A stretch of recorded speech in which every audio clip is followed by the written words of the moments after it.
is Amy, and then online, Okay, Edilucio, and then Wendy, and then Joseph. okay. Robert. Is that okay? La presentación. Sí. Y nos puede así. Es que no está aquí los.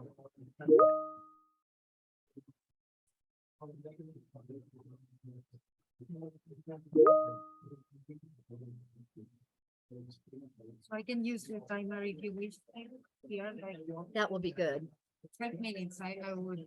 Okay. Originally, they said 12, but then they sent an email last week saying 15. So Really? Okay. Yeah, they sent me 15 last week. You just, I can move as fast or as slow as you prefer. Yeah, 12 minutes would be good because we try to. Sorry. no, that's fine. Doesn't matter. But,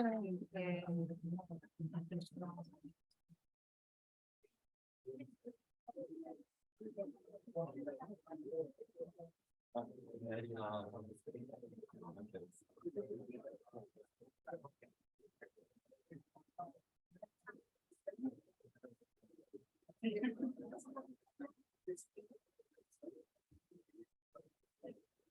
think we will be running late anyway.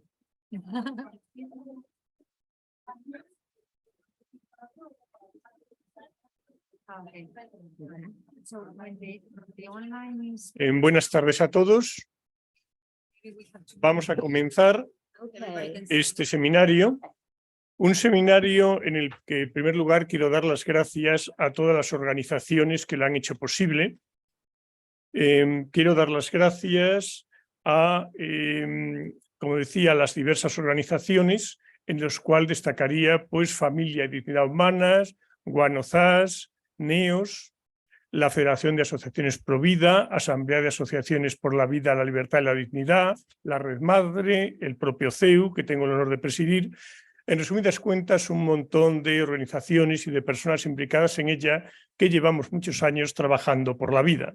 Quiero dar las gracias a los ponentes, a estos ponentes que vienen de Estados Unidos y que vienen a contarnos pues, una historia de éxito. Muchas veces cuando se están dando determinadas batallas, cuando se está luchando por determinadas concepciones del mundo, algo de lo que puede, digamos, servir más de ejemplo, lo que puede animar más, es ver casos en los que se ha conseguido un éxito. Estados Unidos fue uno de los primeros países en que se legalizó el aborto y luego mediante un cambio que no se puede esperar que proceda simplemente de los políticos que de repente cambian en sus formas de ver el mundo y toman unas posiciones donde antes tomaban otras, sino que procede de la sociedad, de una sociedad que se mueve, de una sociedad que defiende unos valores, de unas organizaciones del mundo civil, pues que pueden llevar a unos resultados como los que se han obtenido en Estados Unidos. Es algo, yo creo que de los que todos tenemos que congratularnos. Y por ello quiero dar muchas gracias a los ponentes por, pese a la distancia, estar con nosotros para poder contarnos personalmente sus experiencias. Y naturalmente quiero dar las gracias a todos los asistentes y a los medios de comunicación que nos acompañan por poder ser testigos de los testimonios, por poder ayudarlos a transmitirlos. Como les decía, lo que ha sucedido en Estados Unidos es algo enormemente relevante, algo que nos puede servir de ejemplo, algo de lo que podemos y debemos congratularnos y que esperamos pues, que así como en su día Estados Unidos fue pionero en un determinado sentido, hoy en día ese cambio en que se perciben las posturas de Estados Unidos se vaya extendiendo también por el resto del mundo. Muchísimas gracias a todos.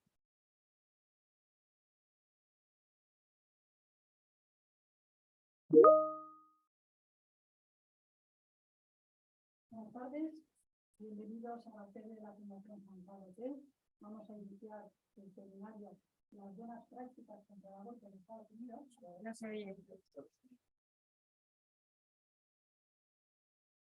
Buenas tardes, bienvenidos a la sede de la Fundación San Pablo CEU con ocasión del seminario sobre las buenas prácticas contra el aborto en Estados Unidos, que bajo el nombre USA, el aborto no es un derecho, hablan los protagonistas del cambio, vamos a celebrar hoy aquí. Empezamos ya la primera mesa, el primer panel, con el enfoque político y desde la sociedad civil que va a liderar, que va a moderar Lola Velarde, que es la directora ejecutiva de Political Network for Values. Es 1 hora de duración. Lola, tienes la palabra. Muy bien, muchas gracias. Gracias al CEU por organizar este magnífico seminario.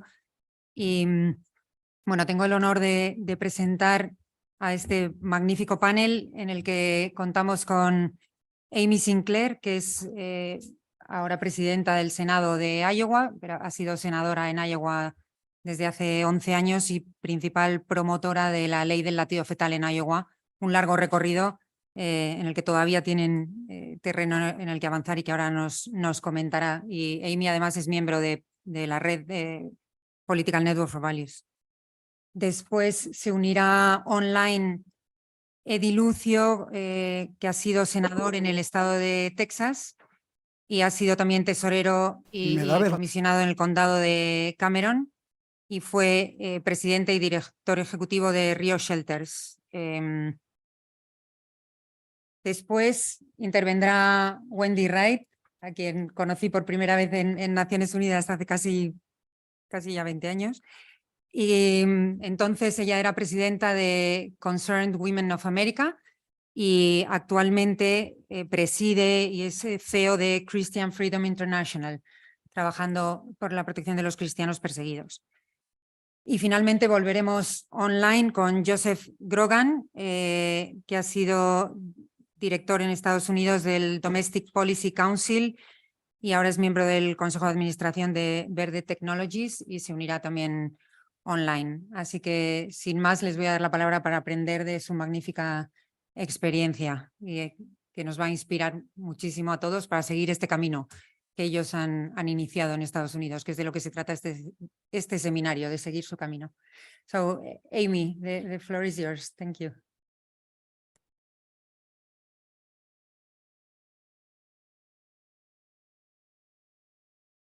How's the volume? Can everyone hear me? Good?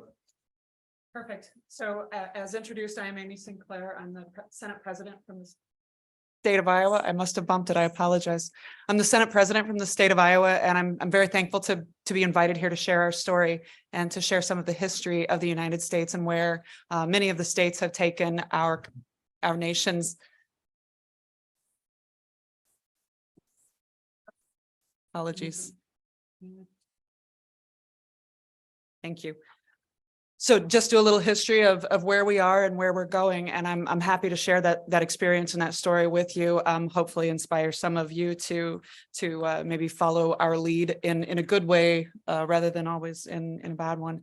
Just want to start with a really brief history of what Roe v. Wade was and how it set the landscape for largely just a disregard for the value of human life 50 years ago and where we've gone since then.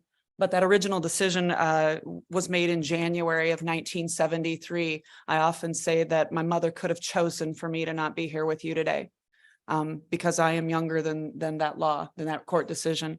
But essentially the Supreme Court overruled a Texas statute that said that disallowing an abortion was an invasion of a woman's privacy, her right to privacy, and that it was unconstitutional. So essentially it took away all limitations for abortion in the first trimester. And in the second trimester, a state could enforce medical regulations that were reasonable, but narrowly tailored. And in the third trimester, a state could prohibit abortions except where necessary to protect the mother's life or health. And that's essentially what Roe did.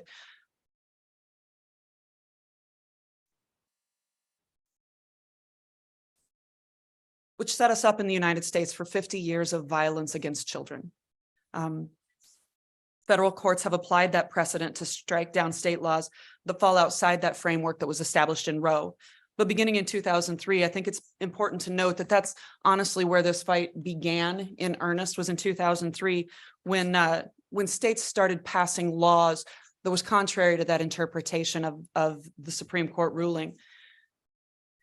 This is very small type. I know it's difficult to read, but what's important about this timeline is that it shows when states began to step up and take back some of their autonomy. and the different laws that were passed and introduced over the course of the next 20 years to combat the work that had been undermined through the Roe decision. It began in 2003 with Texas, oddly enough, the same state that was the impetus for Roe, when they introduced a 24-hour waiting period. Over the course of years, many states took additional steps, and I'd just like to share a few of those with you. They include trigger bans, which meant that if Roe were overturned at any time in the future, that an abortion restriction would be placed on in those states. States like North Dakota and South Dakota did that. States like Louisiana. Next came attempts at a heartbeat bill, which is ultimately what Iowa did in passage of an abortion restriction that included anything after a heartbeat was detected in the child. And those started with those being introduced in a state like Oklahoma. Other states introduced constitutional amendments defending the value of human life, such as Tennessee. Want to fast forward just briefly to Iowa's involvement and share a little bit of our history. We didn't start with banning abortion. We started with other ways of introducing the value of human life into our legal code. In 2017, we removed taxpayer funding from services provided by Planned Parenthood, which happens to be the largest abortion provider in our state. We introduced a 20-week ban on abortion. Our state had no ban at all up until that point. We introduced a 72-hour waiting period that year, which was subsequently struck down by our state Supreme Court. The following year was when we really got serious and wanted to take a strong and bold step in protecting life. And that's when we introduced and passed, and the governor signed, a law that would ban all abortions past the detection of a fetal heartbeat. In most instances, that's around 6 weeks of gestation. So for all practical purposes, the state of Iowa banned abortion. An injunction was placed on that law immediately within our state court system at the district level. And so in order to get back before the Supreme Court, we fast forward to 2020, where instead of a 72-hour waiting period that was struck down by our state Supreme Court, we introduced a 24-hour waiting period and an ultrasound requirement. At that time, that was able to get before the Supreme Court again, and the Supreme Court upheld the constitutionality of that 24-hour waiting period. And it was at this time, I'm getting the bad card, guys, so I'm going to fast forward. It was at this time that Iowa really set in motion the actions that came before us. At the same year that Iowa passed the heartbeat bill, Mississippi passed a 15-week ban on abortion. And ultimately, as you might or might not know, that 15-week ban is the bill that came before the Supreme Court that challenged the Roe v. Wade decision, that ultimately ended up in the overturning of the Roe v. Wade decision. It was called the Dobbs v. Jackson Women's Health. And in June of last year, the United States Supreme Court overturned that decision with a statement, and I'll just read that statement to you. It's very important that we hear this. We hold that Roe and Casey must be overruled. The Constitution makes no reference to abortion, and no such right is implicitly protected by any constitutional provision, including the one on which the defenses of Roe and Casey now chiefly rely, the Due Process Clause of the 14th Amendment. That provision has been held to guarantee some rights that are not mentioned in the Constitution, but any such right must be, quote, deeply rooted in this nation's history and tradition, and, quote, implicit in the concept of ordered liberty. This was from our Justice Alito in that Dobbs opinion. I would just like to say that Dobbs opinion didn't eliminate abortion in the United States. What it did was remanded those legal decisions back to our states. The United States is a federal republic, and states have a lot of individual autonomy in the laws that they pass that govern the people who live in those individual states. And so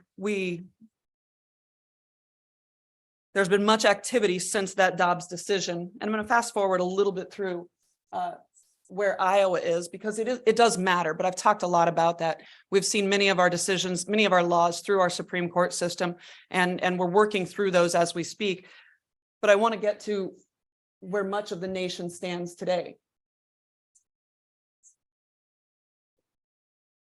In Florida, We have Senate Bill 300, which is a 6-week abortion ban similar to what Iowa passed. In Nebraska, we have LB 574, enacted with a 12-week ban with medical emergency exceptions. North Carolina also passed a 12-week ban post-Dobbs.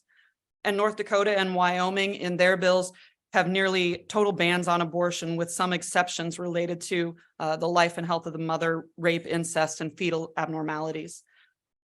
The United States is moving quickly forward in our ability to protect life. And I'm proud of what's happening. I will say that there are setbacks, and timing often matters in some of these decisions.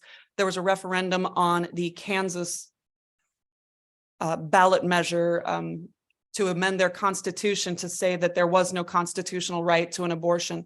Because that vote was taken within the days following the Roe decision, there was much fear and uncertainty about what that decision meant, and that ballot measure failed, and it failed drastically. Additionally, we have court decisions that are also holding us up. In Iowa, I mentioned that many of our bills were currently either being reviewed by courts or were being held up in that process. On Friday, after I sent this presentation to the planners of this event, our Supreme Court failed to end an injunction on our heartbeat law, on the ban on abortion on the fetal heartbeat. And we will have to go through that process as a legislature again and repass that bill, that law that should stand as law in the state of Iowa, given that there was a major legal change through the overturning of Dobbs and through the overturning of our own state Supreme Court decision-making. I just encourage you that the defense of life is a valuable defense to take up. And I want to encourage you that while the United States for 50 years spent much time in going the direction of damaging life, of not defending the unborn, we're currently in a process of really taking up as states the rights of states to protect and defend its own citizens. And while it's not going to be an overnight fix, there are people who are passionately defending human life from its beginning until its natural end. And I'm proud to say that Iowa has been a staunch supporter in that fight, and honestly was one of the first states to prompt what became a national movement that ultimately overturned Roe v. Wade.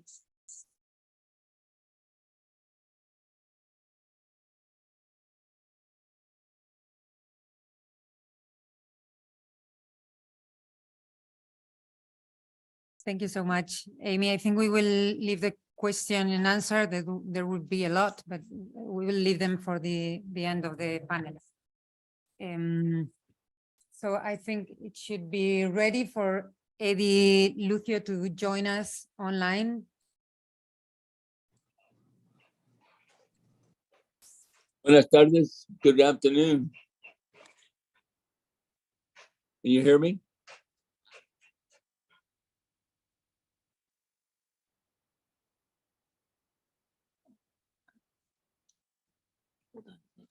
Start. Buenas tardes. Can you hear me? I can't hear.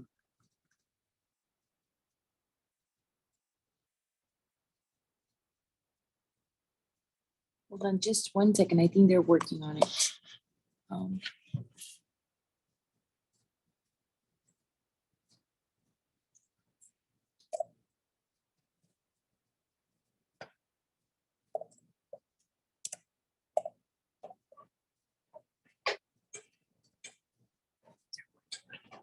I need to.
su cámara. No podemos ver el vídeo. No sé si tiene la cámara puesta. Está deshabilitado por ustedes.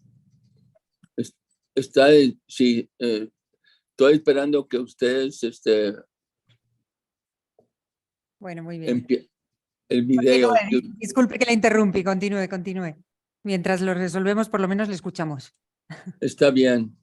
De los Estados Unidos, como legislador pro vida, siempre trabajé para servir a Dios y a las personas de mi estado para que tuvieran una mejor calidad de vida, siempre tomando mis decisiones basadas en mi fe católica. Así fue como conocí a mi amigo, a mi antiguo colega, Luis Perral, en una conferencia de legisladores católicos. Les agradezco la invitación a esta panel que busca informar acerca de los cambios en las leyes de aborto en mi país, los Estados Unidos. Hoy les platicaré de cómo el aborto ya no es un derecho en mi país y las distintas legislaciones que han transcurrido a lo largo de los años y dónde estamos hoy. También hablaré un poco de quién soy, con quién he trabajado y de mi lucha al ser el único senador estatal demócrata que apoya al 100% la Conferencia de Obispos Católicos. Este seminario nos da la oportunidad de dialogar acerca de las leyes que han cambiado en Texas, donde yo serví como diputado y senador estatal, para poder contarles todo en lo que quiero expresarles. Lo haré en mi lengua madre, inglés. Estaré más que complicado de responder sus preguntas en inglés o español al finalizar. Respect for the sanctity of life is why we are all gathered here today, and we are witnesses to a momentous time in United States history. It is truly remarkable that last summer, elective abortion became illegal in Texas. And I know that all of us here rejoice in the thousands of unborn babies whose life will be saved every year as a result of this law that went into effect due to the Supreme Court's decision in Dobbs. I want to thank you today, and I want to talk to you about this new landscape in the post-Roe or post-Dobbs era, and the decision means, what this decision means for Texas and the pro-life movement. In 1973, the United States Supreme Court, in what many have described as egregious case of judicial activism, supplanted the rights of states to determine their own laws on abortion and made Roe versus Wade the law of the land. The decision in Roe versus Wade hints on the dubious claim made in a previous case, Griswold versus Connecticut, that the right to privacy is implicit in the Constitution and the right to an abortion is part of the right to privacy. In short, the decision in Dobbs affirmed that there is no constitutional right to an abortion and that the power to regulate abortion is now returned to the people through their state legislatures. So what does the Dobbs decision mean for Texas? Well, in the 87th legislature, one of our top priorities was the Human Life Protection Act, commonly referred to as a trigger ban. The bill was signed into law in 2021, but would not go into effect until 30 days after a judgment issued by the United States Supreme Court overturning in whole or in part Roe versus Wade, as modified by Planned Parenthood versus Casey. And on June 21st, 2022, the Supreme Court did just that. The following provisions of Texas law that went into effect after Dobbs were as follows. Number one, a person may not knowingly perform, induce, or attempt an abortion. Two, there is an exception when the life of the mother is threatened or there is a serious risk of substantial impairment of a major bodily function. Three, the treatment is ectopic. An ectopic pregnancy is not the definition of an abortion under Texas law. No exceptions for rape and incest. 5, violation of the law is a second-degree felony, 2 to 20 years imprisonment, or first-degree felony, 5 to 99 years imprisonment if the child dies as a result of the abortion. 6, $100,000 civil penalty per violation. 7, the license of a physician or healthcare professional who knowingly performs, induces, or attempts an abortion shall be revoked. And 8, there is not now and has never been a Texas law prohibiting abortion that includes any provision to punish the mother. So those are the legal details in a nutshell, and it's really important as pro-life advocates that we know the facts so that we can counter the proliferation of disinformation, misconceptions, and misunderstandings about the law. There are those who seek to spread outright lies because they want abortion on demand. That is disinformation. But there has also been some genuine confusion about the law, and we need to address both. One of the most common assertions that has been repeated in the media is that women will not be able to receive treatment for ectopic pregnancy or miscarriage. The definition of abortion in Texas statutes, chapter 245 of the Health and Safety Code is as follows. Abortion means the act of using or prescribing an instrument, a drug, a medicine, or any other substance, device, or means with the intent to cause the death of an unborn child of a woman known to be pregnant. The term does not include birth control devices or oral contraceptives. An act is not an abortion if the act is done with intent to, number 1, save the life or preserve the health of an unborn child. 2, remove a dead unborn child from death, whose death was caused by spontaneous abortion, and or 3, remove an ectopic pregnancy. Now, as Catholics, our concern is equal for both mother and baby, and Catholic hospitals have a long history of providing compassionate care to mothers and their unborn children without abortive interventions. Pregnancy centers are also under attack. There have been reports of threats, vandalism, and arson, and the media portrays these facilities as healthcare, and some of them do provide healthcare, but most are social service providers. The fight is not over. Abortions will not drop to 0 in Texas. We already know that since the Heartbeat Act went into effect, women have been traveling out of state to obtain abortions, and women of means will continue to do so. But many women and young girls in desperate situations will turn to abortion drugs. More than half of the abortions are chemical abortions. Mifepristone and misoprostol, and these drugs are easy to obtain on or through the internet. I passed a bill in Texas to create a chemical abortion safety protocol that prohibits mailing these dangerous drugs or taking them outside of the presence of a physician. Our goal was to codify FDA regulations into Texas statute in-person requirement, verification of pregnancy, risk increases as pregnancies obviously progresses. Death penalty, is a state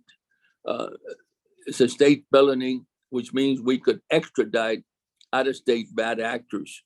The problem is that these drugs are coming from other countries such as India, and there will be no legal recourse to prosecute bad actors.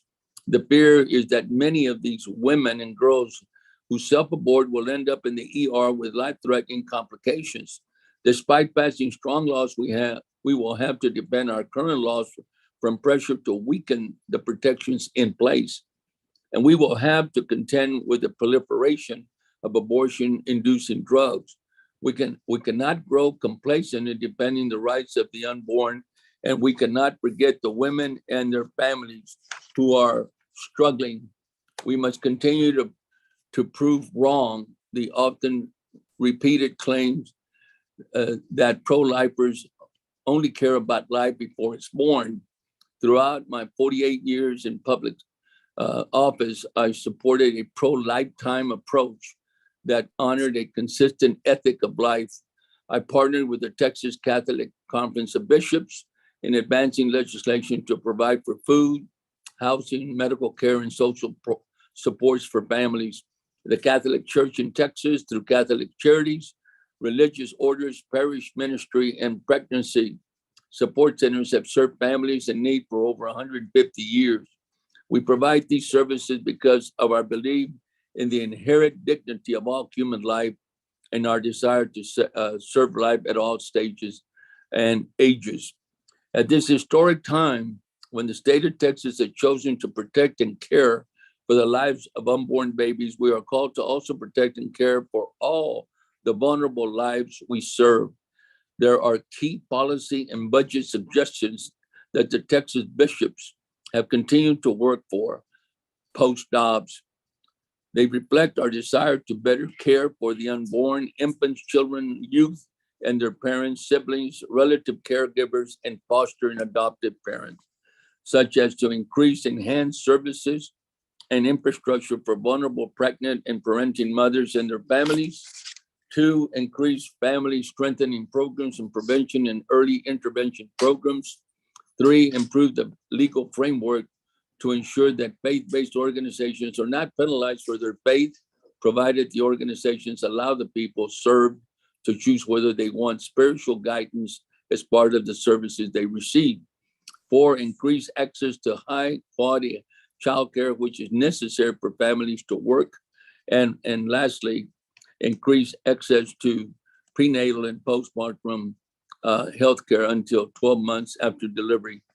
Now, access to prenatal care has been repeatedly identified by pregnancy center staff as an obstacle for new moms. Addressing prenatal access is critical, and we must expand and improve critical infrastructure, including healthcare, safe and affordable housing, transportation, protection from interpersonal violence, substance abuse treatments, and mental health services. The Texas legislature appropriated a little over $140 million to alternatives to abortion this last session. Lastly, we cannot forget that in other states, legislatures are working to expand abortion and codify abortion rights in their state constitutions. The Supreme Court's decision has galvanized the pro-abortion movement in places like New York, California, and Colorado. The outlook is grim. We must continue to pray and act for the conversion of hearts and minds. As Christians, we are called to be a light in the world, having love, compassion, and mercy for all our brothers and sisters at every stage of life will greatly reduce the scourge of abortion. May God always bless our unborn. Thank you so much.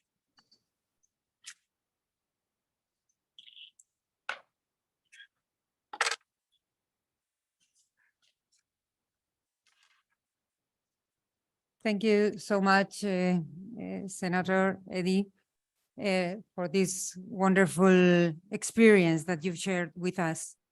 And I'll give now the floor to Wendy Wright, President of Christian Freedom International. Well, thank you. I'm very honored to be here today. When the United States Supreme Court passed the Roe versus Wade decision, it eliminated all legal protections for unborn children. But on top of that, it eliminated protections for women as well. And this has been an incredibly dangerous decision foisted upon Americans. One of the problems we faced is that many Americans, including women, are not really aware of what abortion is, that it kills an unborn child, or what the harms abortion does to women and to our society as a whole. It creates an unjust system, a caste system, where one class of human beings is considered less than human. So in 1989, America experienced the highest number of abortions. In 1992, the Supreme Court passed what was a terrible decision, but it actually allowed for states to pass regulations on abortion, the Casey decision. And it was at that point that we saw proliferation of laws being passed in the states. Now, these laws had a twofold effect. One, of course, was to provide some common sense to this issue of abortion, but these laws also help to educate people to what abortion is and how it harms women. For example, right to know laws, that women must be given information as to what abortion is, what it does to her unborn child, and the support that's available to her. This information was not being given to her before these laws were passed. Laws requiring that a sonogram be done so that the woman can see her unborn child. That has a tremendous impact on women and families as they see that this is in fact a human being. And when women see the sonograms, they bond to their child, they connect with their child. Pain-capable laws. These are laws that eliminate abortion after a certain point because it's very clear, it's indisputable that babies can feel pain. When people learn of these laws being introduced, it educates them. It makes it clear these are human beings who are being killed and they feel pain. One of the most powerful laws that was introduced called the partial birth abortion ban. Now, we had a real struggle in the pro-life community and trying to just get across to people what abortion is and what was occurring in America. And that included the killing of unborn children in second, third trimester. And so legislation called the partial birth abortion ban, in the name itself, it described what the procedure is, that the baby is brought mostly out of the woman, and then in a horrific way, the baby is killed. And as these laws were introduced, the media, when they reported on them, of course, they had to say the name of the bill, partial birth abortion. They could no longer hide from what's happening in the abortion clinics. And it took years to not only get these laws passed, but they get overturned by the courts, and they get introduced again on the state level, the federal level, get overturned. But every step of the way, more people were educated, more people learned what is actually happening. And so finally, federal law was passed and it was upheld by the US Supreme Court. So the reason that ended up happening was because as the public was educated, they decided, citizens realized we need to vote our values and we need to vote in legislators who will uphold values and will appoint judges that will uphold values. And it was only after many years of being able to not only educate the public, but also to change the makeup of the judiciary that we were able to get some judges that would uphold common sense laws. Well, it was not only legislators and politicians in government who are active, civil society as well. And as soon as Roe v. Wade was passed, pro-lifers began opening pregnancy resource centers. And these are places women can go to be counseled, to learn what abortion is and the support that's available to her. And the reason this is important is because in most cases, the decision maker, the person who is deciding whether that child will live or die, is the mother. And so we need to speak directly to her. And so pregnancy resource centers, sidewalk counselors, these are pro-lifers who go to the abortion centers in an attempt to try and talk with the women just before they're entering so that the women can know two things: the development of her child, but also she's not alone. There's support available for her. Many women, the reason why they get an abortion, even after they know that it kills a child, is that they don't know all the support that's available to them. Hundreds of pro-life groups have been started in the United States. These are people that will gather together by their profession, like Doctors for Life, Professors for Life. They bring their expertise together and bring their testimonies to the public and to legislatures. We have Students for Life. These are student groups on college campuses, high school campuses, and they talk to their peers. And that's not only important for getting information out, but it emboldens each other. we call it collective courage. We're more willing to speak out. We're more willing to act when we're not alone, if there's someone else that will do it with us. And another really important development that happened in the United States were individual activists who would go into abortion centers and do undercover videos. And they would record what the abortionists were telling the women, all the lies that were being told to the women. And they even recorded what was happening to the remains of the unborn children after they were killed. That in fact, these aborted babies' parts, their organs, their skin were being sold to researchers. And it was through the undercover videos that the public became aware of this horrific industry. Well, now it's estimated that about 40 to 60% of all abortions are done chemically by pills. One reason why the abortion industry was very intent on having abortion by pill is because it avoids the abortion centers, the abortionists. There's less opportunity for us to be able to reach the women. But the first place that many women will get information on abortion and a way that they can get the pills is through the internet. And so there are doctors, pro-life doctors who were challenged with what can we do to help these women? And as it turned out, there are a number of women that once they start the abortion pill regime, they change their minds. So there's actually 2 pills that are taken. And many women, after they take the first one, which starves the baby to death, they change their minds and they can go on the internet and they can find abortionpillreversal.com.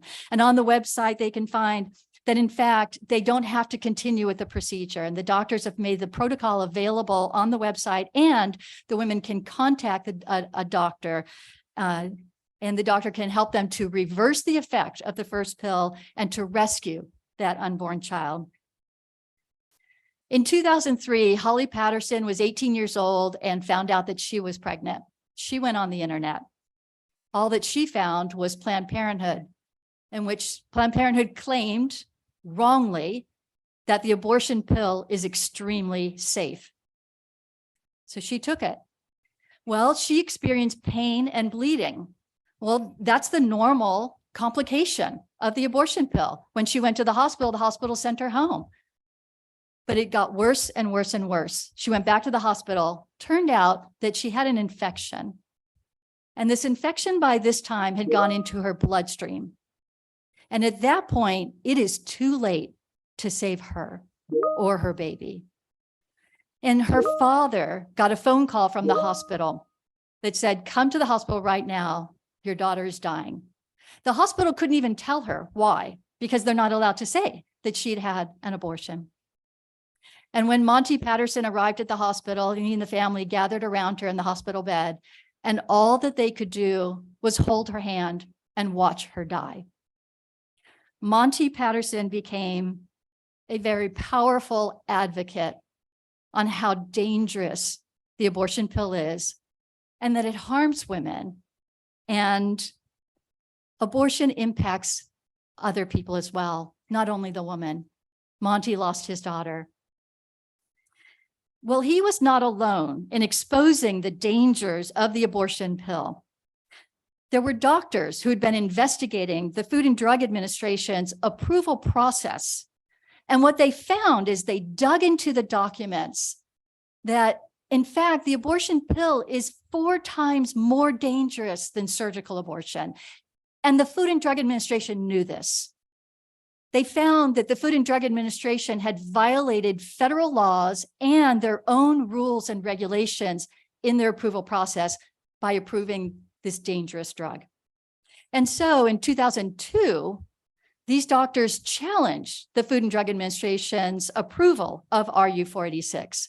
And they laid out the case in a 90-page document, submitted it to the Food and Drug Administration, and the Food and Drug Administration did not reply for 20 years.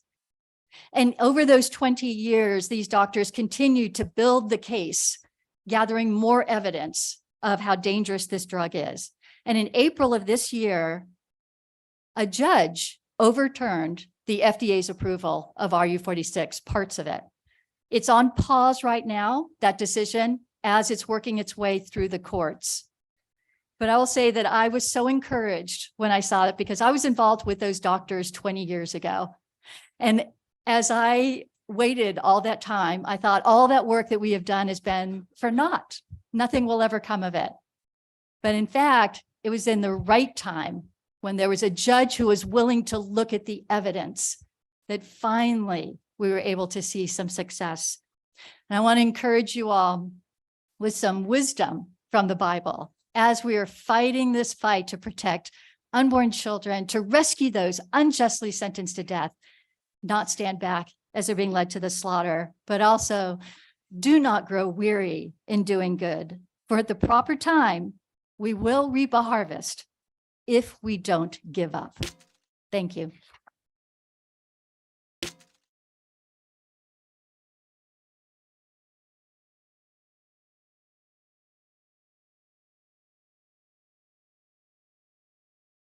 Thank you very much, Wendy, and thank you for sticking to the time.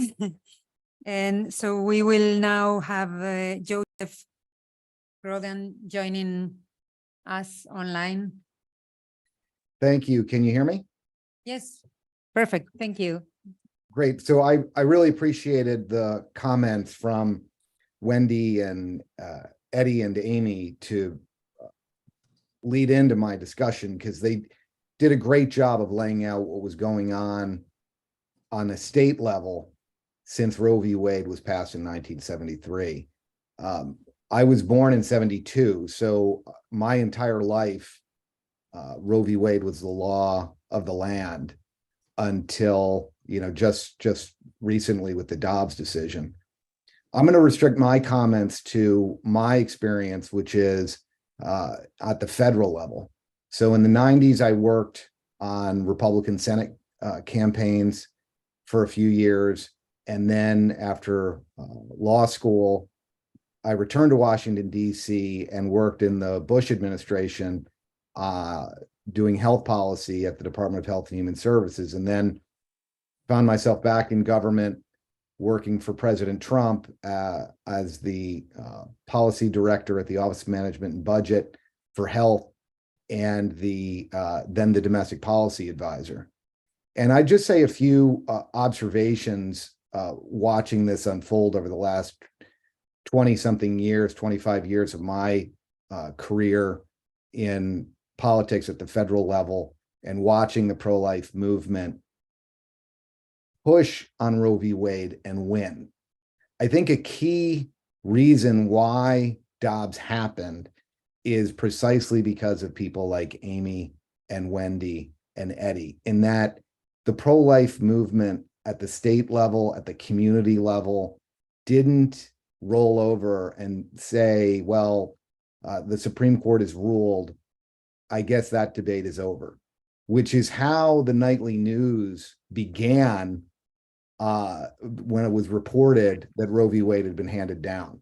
Walter Cronkite was the name of the U.S. broadcaster. He had the highest rated show, and he said, it looks like the Supreme Court has settled the debate on abortion in the United States. But the pro-life movement didn't agree with Walter Cronkite or with those who thought that they would just take their defeat and go home. And they pushed against Roe v. Wade and fought for life in a number of different contexts, as Wendy so eloquently laid out. Laws, activists, secret videos, things like that. The other thing I would say too about it is the science caught up.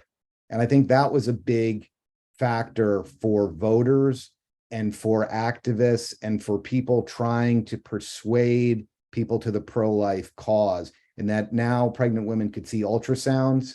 It was a big deal to go in and get an ultrasound of your unborn child, figure out whether it's a boy or a girl. And, we have big things like reveal parties in the United States, where people have parties and reveal what sex their child is going to be. So I think the science on that front helped the movement, but there's no question too that it was the efforts and the optimism and the prayer of people who fought for life for decades that made it possible. When I served in the Bush administration, George W. Bush administration, I had been an observer on the outside of the Reagan administration coming in. Reagan, of course, spoke eloquently about life. He addressed the pro-life marches in Washington, D.C., but he never attended. And neither did his successor, George Herbert Walker Bush, the other Republican who claimed to be sympathetic to the pro-life cause. And then George W. Bush never attended the pro-life march in Washington, D.C., which had occurred annually every year after Roe v. Wade was passed. But Donald Trump did.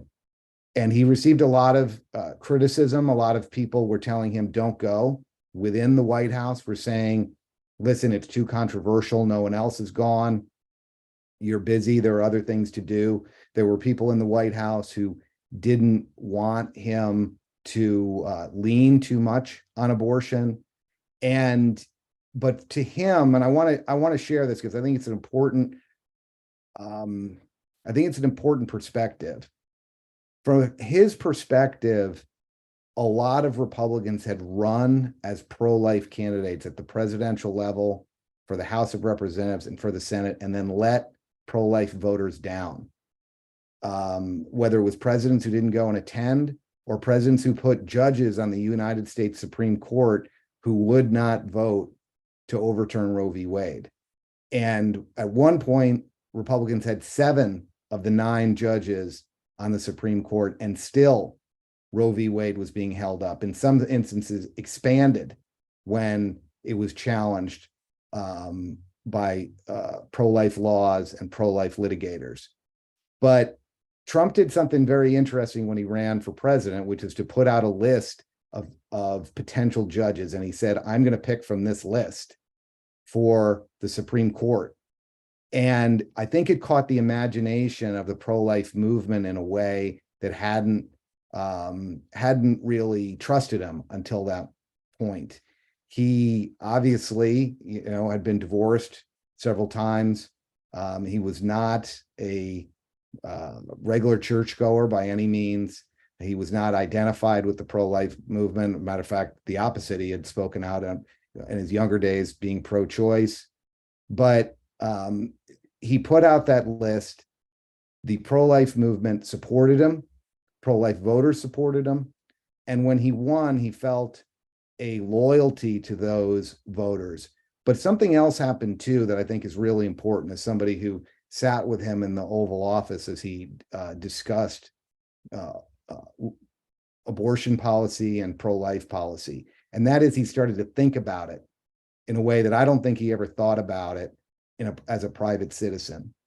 And I think that's something that we need to think about, whether it's, as Wendy spoke so eloquently about trying to convince people to the pro-life cause, or when we're trying to pass legislation, because, there's a lot of people that don't really think about this issue that much. They're busy in their lives.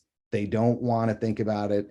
It's too difficult to think about it. Maybe they don't want to confront the implications. And I think Donald Trump was one of those people.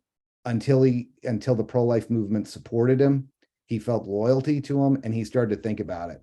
One very telling moment for me was when a Democratic governor of Virginia began to talk about letting a baby who'd been born during an abortion die. And he was on a radio show where he discussed that the doctor and the mother should have a conversation about whether or not that child would live or not. I was in the Oval Office and the next day, and the president was asking, genuinely confused, what the governor of Virginia was talking about. He didn't understand how he could have possibly said that. He thought he misunderstood what the governor had said, or maybe the governor didn't understand the question or had screwed up the answer or something. But there is no question that Trump was shocked by that answer and shocked that such an incident could ever occur. And he really was genuinely disgusted by it. I think that the pro-life support for him moved him in the direction of the pro-life movement personally. I think he personally felt it. And of course, when he appointed 3 judges to the US Supreme Court, they were all in the majority in the Dobbs decision. They all came out the way that the pro-life movement would have wanted them to come out, as opposed to earlier judges who were promised to pro-life voters that they would almost certainly vote to overturn Roe v. Wade and then didn't do it. And I just point out that it was really important for, at the community level, for voters to continue to fight and continue to have faith, because certainly they had been betrayed by a number of people who had campaigned at state level, federal level, president, senator, House, people who had made appointments that were inconsistent with how they had campaigned. It would have been very easy for the pro-life movement to say, we're done. We have tried this and it doesn't work anymore. We are not going to fight anymore. We'll never win. And they never lost hope, and they kept their faith. They continued to move forward, and the pro-life movement achieved a tremendous victory. Now, the question is, today, can we continue to capitalize on that victory? We've lost a number of very high-profile referenda on the state level on the abortion issue. It's a long conversation as to why we are losing. I can't pretend to be the expert on why we've lost the majority of those referendum. Just recently in Oregon, we had a win, it looks like, in the state legislature, where a very extreme pro-abortion piece of legislation seems to have been struck down, seems to have been abandoned by Democrats due to Republicans putting up such a good fight, even though they were in the minority. But this fight, it doesn't end. You know, it didn't end in 1973. It didn't end in 1980 when Ronald Reagan won. It didn't end when Donald Trump won. And it didn't end, frankly, when Dobbs became the law of the land, because the pro-choice community is certainly fighting back. They're putting these ballot initiatives, all the things that Wendy talked about as far as untruths, medically untruths about the reality of abortion, are being pushed out to voters. There's scaremongering of voters, but it is going to be very interesting to see how this sorts itself out in the Republican presidential contest, in which there's a primary right now among candidates, including Donald Trump, who have staked out different positions, some pushing for federal limitations, some wanted to go completely back to the states. And at different levels. Governor DeSantis in Florida signed a law that bans abortion after 6 weeks, with some exceptions. Other states are looking at that cutoff, or 12 or 15 weeks. And there's been discussions of a 15-week prohibition at the federal level, which would challenge some of the rationale in the Dobbs decision, and challenge some of the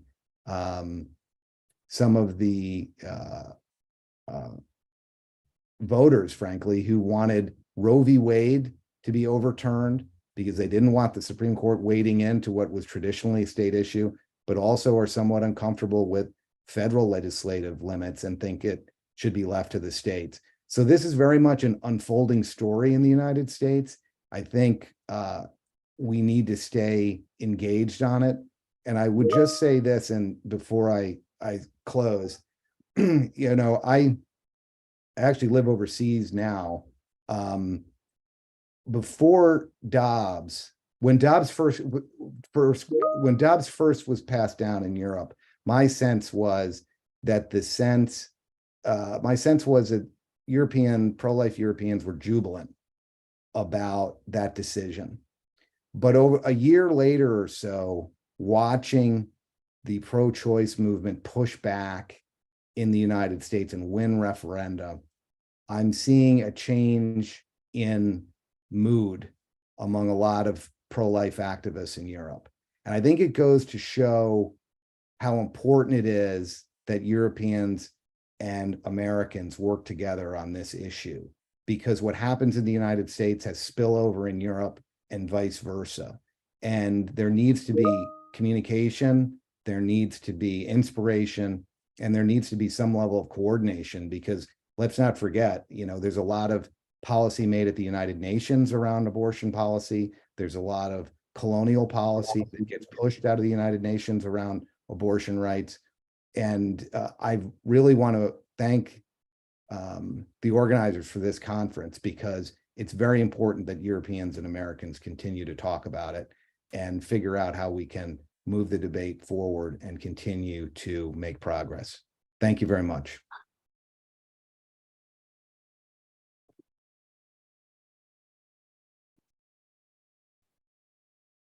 Thank you so much, Joseph. Absolutely, we need to keep this dialogue open between both continents, both sides of the Atlantic. And thank you for encouraging us to continue to fight and continue to have faith, as you just said. And I don't know if we have, tenemos algo de tiempo para, nos hemos comido el coloquio, ¿no? Pero qué pena, porque hay muchas preguntas interesantes que están ahí. Pues simplemente terminar con las un poco tres ideas, ¿no? En el ámbito político, como habréis visto, es un no parar de meter iniciativas, una iniciativa, otra iniciativa, se la tiran para abajo, meten otra, se la tiran para abajo, continúan.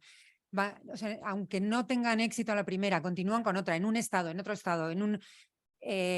Es impresionante el nivel de actividad, ¿no?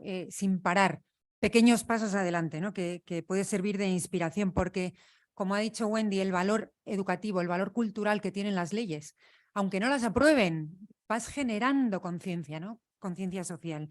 Ha sido un factor de éxito, ¿no? Otro factor de éxito que no ha sido solo prohibiciones, sino todas unas políticas en favor de la maternidad y de una cultura favorable a esas mujeres que se ven abocadas a una situación dramática, ¿no?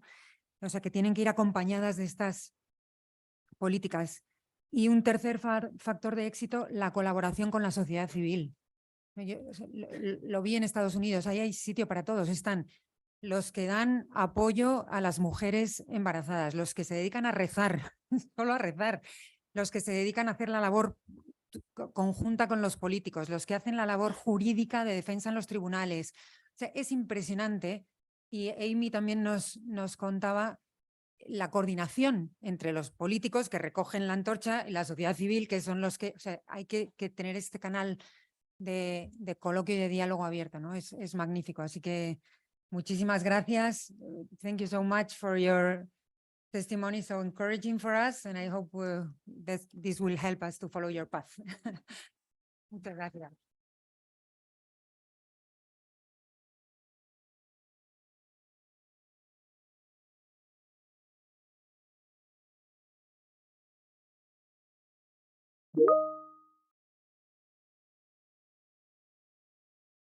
No, pues muchísimas gracias a Lola Velarde, muchísimas gracias a los ponentes del primer panel, y pido que suban al estrado los ponentes del segundo panel.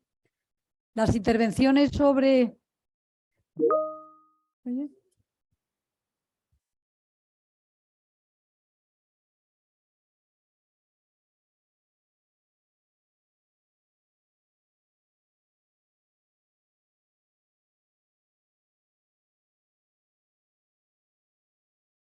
Bueno, pues seguimos con el seminario. Vamos a empezar ahora el segundo panel con un enfoque jurídico. Ya hemos visto lo que da de sí el enfoque político y el enfoque es de la sociedad civil. Y ahora vamos a hablar del enfoque jurídico.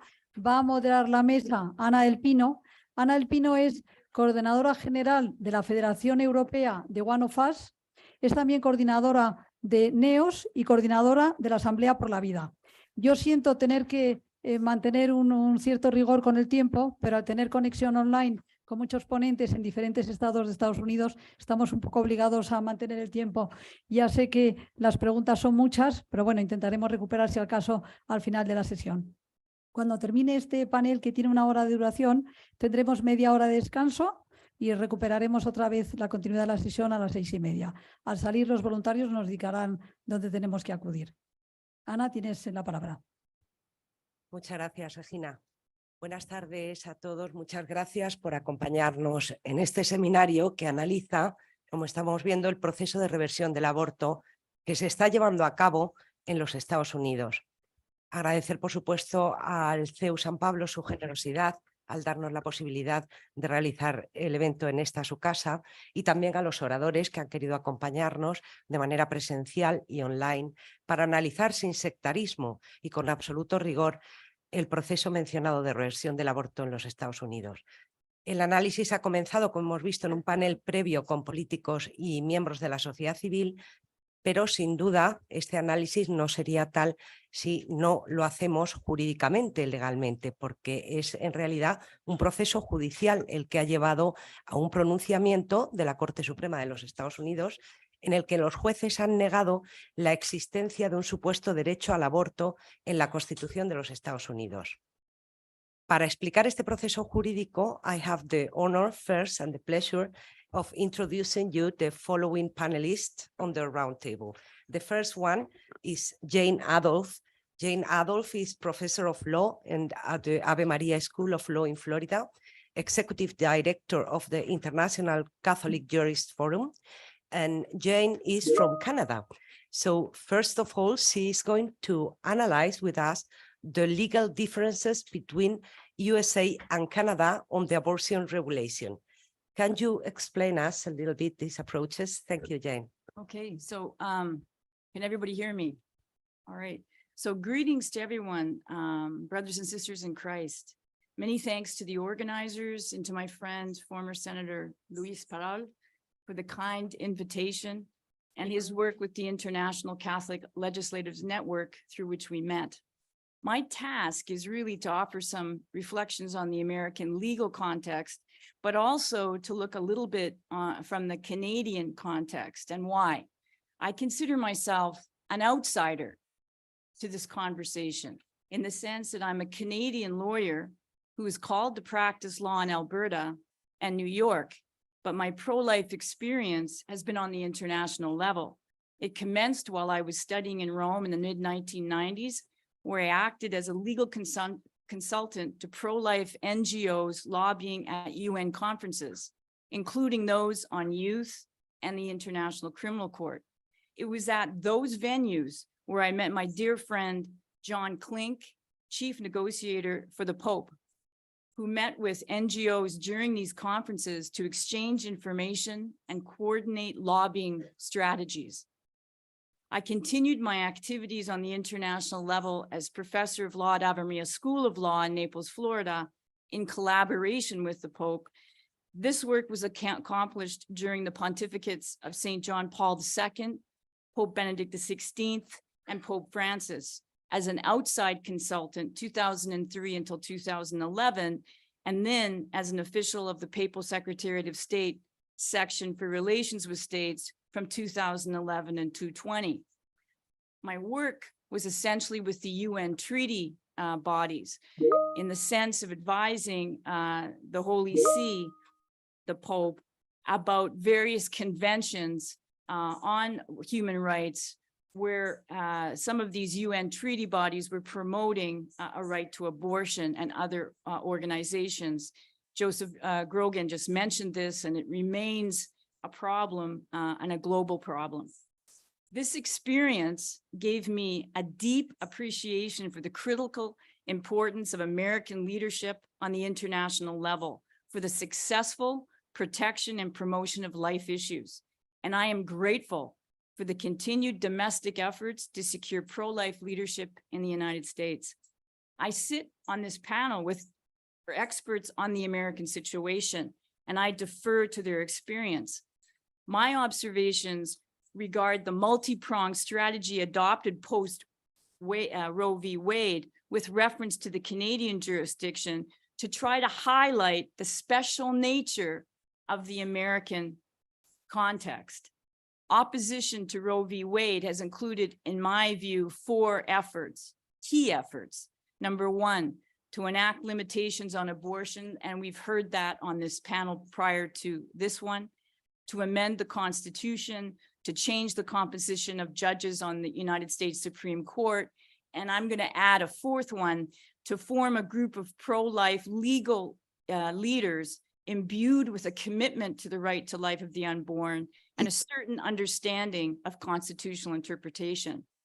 If we now go to number one, enacting limits on abortion, the last panel went through these limitations and the commitment and the possibilities from heartbeat legislation to looking at pain, ultrasound, and this is a continuous onslaught of different ideas and efforts.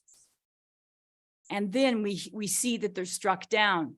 And then there's a push, well, we're going to have to proceed to another type of level and going to that level. Let's look at the Canadian situation when we look at these enactments that are happening continually. In 1969, Pierre Trudeau's Liberal government revised criminal law to allow for abortions in cases where a committee decided a woman's health or life was in danger, leaving penalties for those providing or participating in abortions outside the ones condoned by the committee. In 1988, the Supreme Court of Canada, in the decision in R.V. Morgenthaler, a 5-2 decision, struck down the criminal law on abortion as unconstitutional. It did not declare a right to abortion, though. Today, abortion falls under provincial health laws as a medical procedure, and access to it differs from province to province. The federal government, 2 cases following that, the Borowski decision and also the Daigle decision, were dealing with the rights of the fetus, and those 2 ended very poorly for Canada, where the fetus, the unborn child, is not a person until born alive. There was a failed attempt by the majority government, Brian Mulroney, in 1990 at the federal level. And over the years, there have been private member bills, all unsuccessful. The most recent one I would see was in 2010, when we had a woman who refused to get abortion. Her boyfriend beat her to death and the child, left her in a snowbank. That law was Roxanne's law to try to stop threatening abortion, forcing abortion, and we couldn't do anything in Canada for that.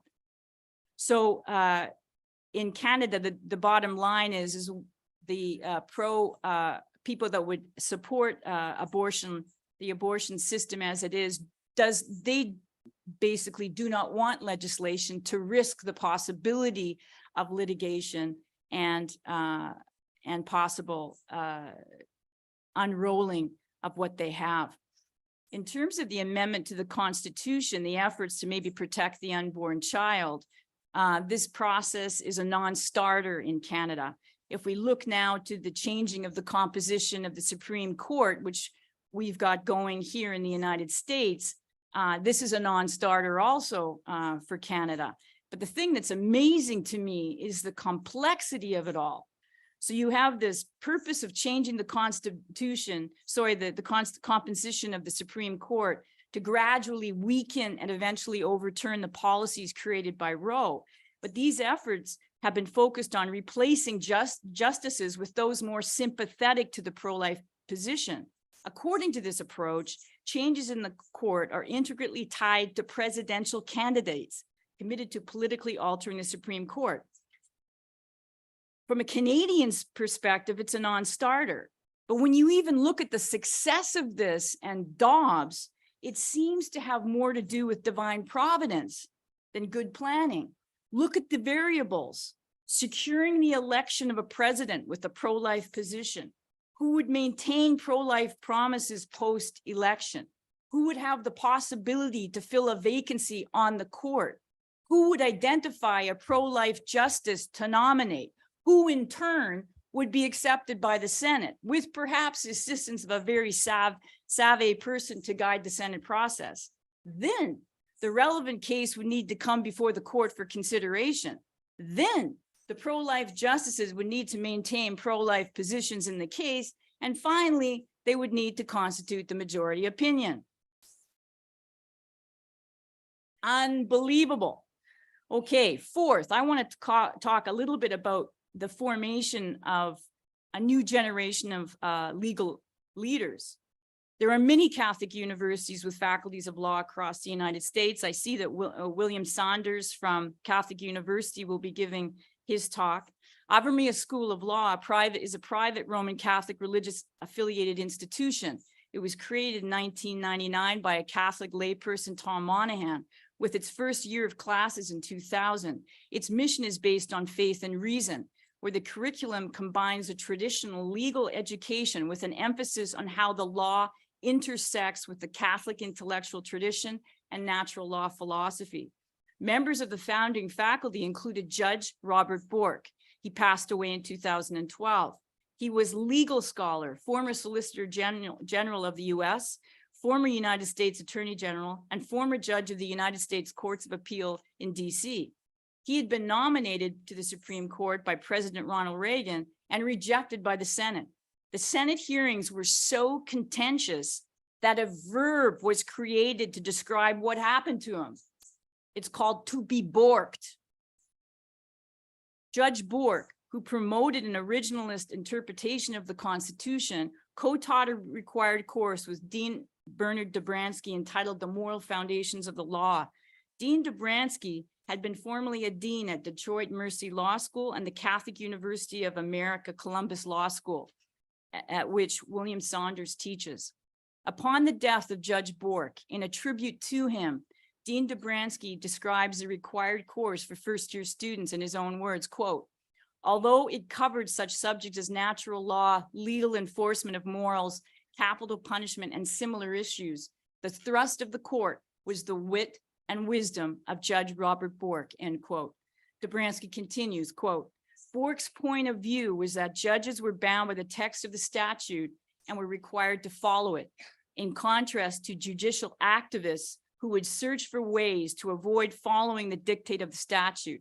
He showed the students how legal philosophy would likely influence their future decisions if they served on the bench. The US Supreme Court's decision in Roe v. Wade helped to clarify this point. Dobransky continues, quote, there is nothing in the Constitution that upholds the constitutional right to abortion. It was clearly fabricated by a group of judges who wished to impose their moral views on the country without any constitutional grounding, end quote. This course continues to be offered at Ave Maria School of Law today. It's noteworthy that with a similar viewpoint, Justice Scalia of the Supreme Court, a friend of both Judge Bork and Dean Dobransky, had been consulted on the original curriculum and gave presentations at the law school, and he did this up until his death in 2016. And Dean Dobransky died shortly thereafter. May their souls rest in peace. Happily, true to the intent of the founders of Ave Maria School of Law, we do have graduates who are integrally involved in pro-life activities within the United States and on the international level. In Canada, there is no precedent for this. The 1929 Edwards v. Canada case constitutes the bedrock in constitutional interpretation, which introduced the living tree metaphor to describe the evolving approach to constitutional interpretation, although some scholars continue to try to find limits to that interpretation. But more shockingly, in 2018, the Supreme Court of Canada upheld the right of two provincial law societies to reject the graduates of Trinity Western University to become members of the bar. That university had proposed a faculty of law to be established. The matter of the proposed law school came before the courts in that case. Trinity Western is a private evangelical Christian liberal arts school, and it required the students to sign a community covenant, which included a provision to abstain from sex outside of heterosexual marriage on campus. And this was objected to by the benchers of the Law Society of British Columbia and Ontario, where they wanted to set up this law school. The court in Trinity Western considered the admissions policy as inequitable and harmful, something that would reduce public confidence in the legal profession. They lost, Trinity Western lost on the freedom of religion under the Charter of Rights in Canada.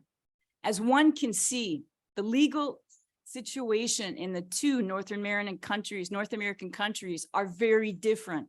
And perhaps other countries in Europe are more similar to the Canadian situation than the American. Whatever the case may be, to use the words of St. John Paul II, be not afraid. He coined the term culture of life, a way of choosing life through imbuing in every aspect of society, both private and public, the respect for the human person, who is made in the image and likeness of God and possesses inherent dignity from conception until natural death.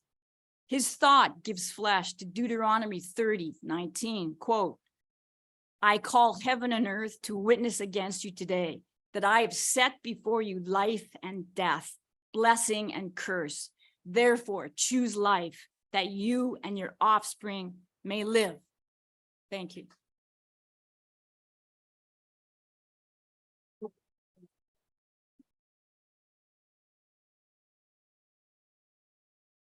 Thank you, Jane. Unfortunately, I think our situation in Europe and in Spain is close to Canada, not to the States, but that's why we are today here.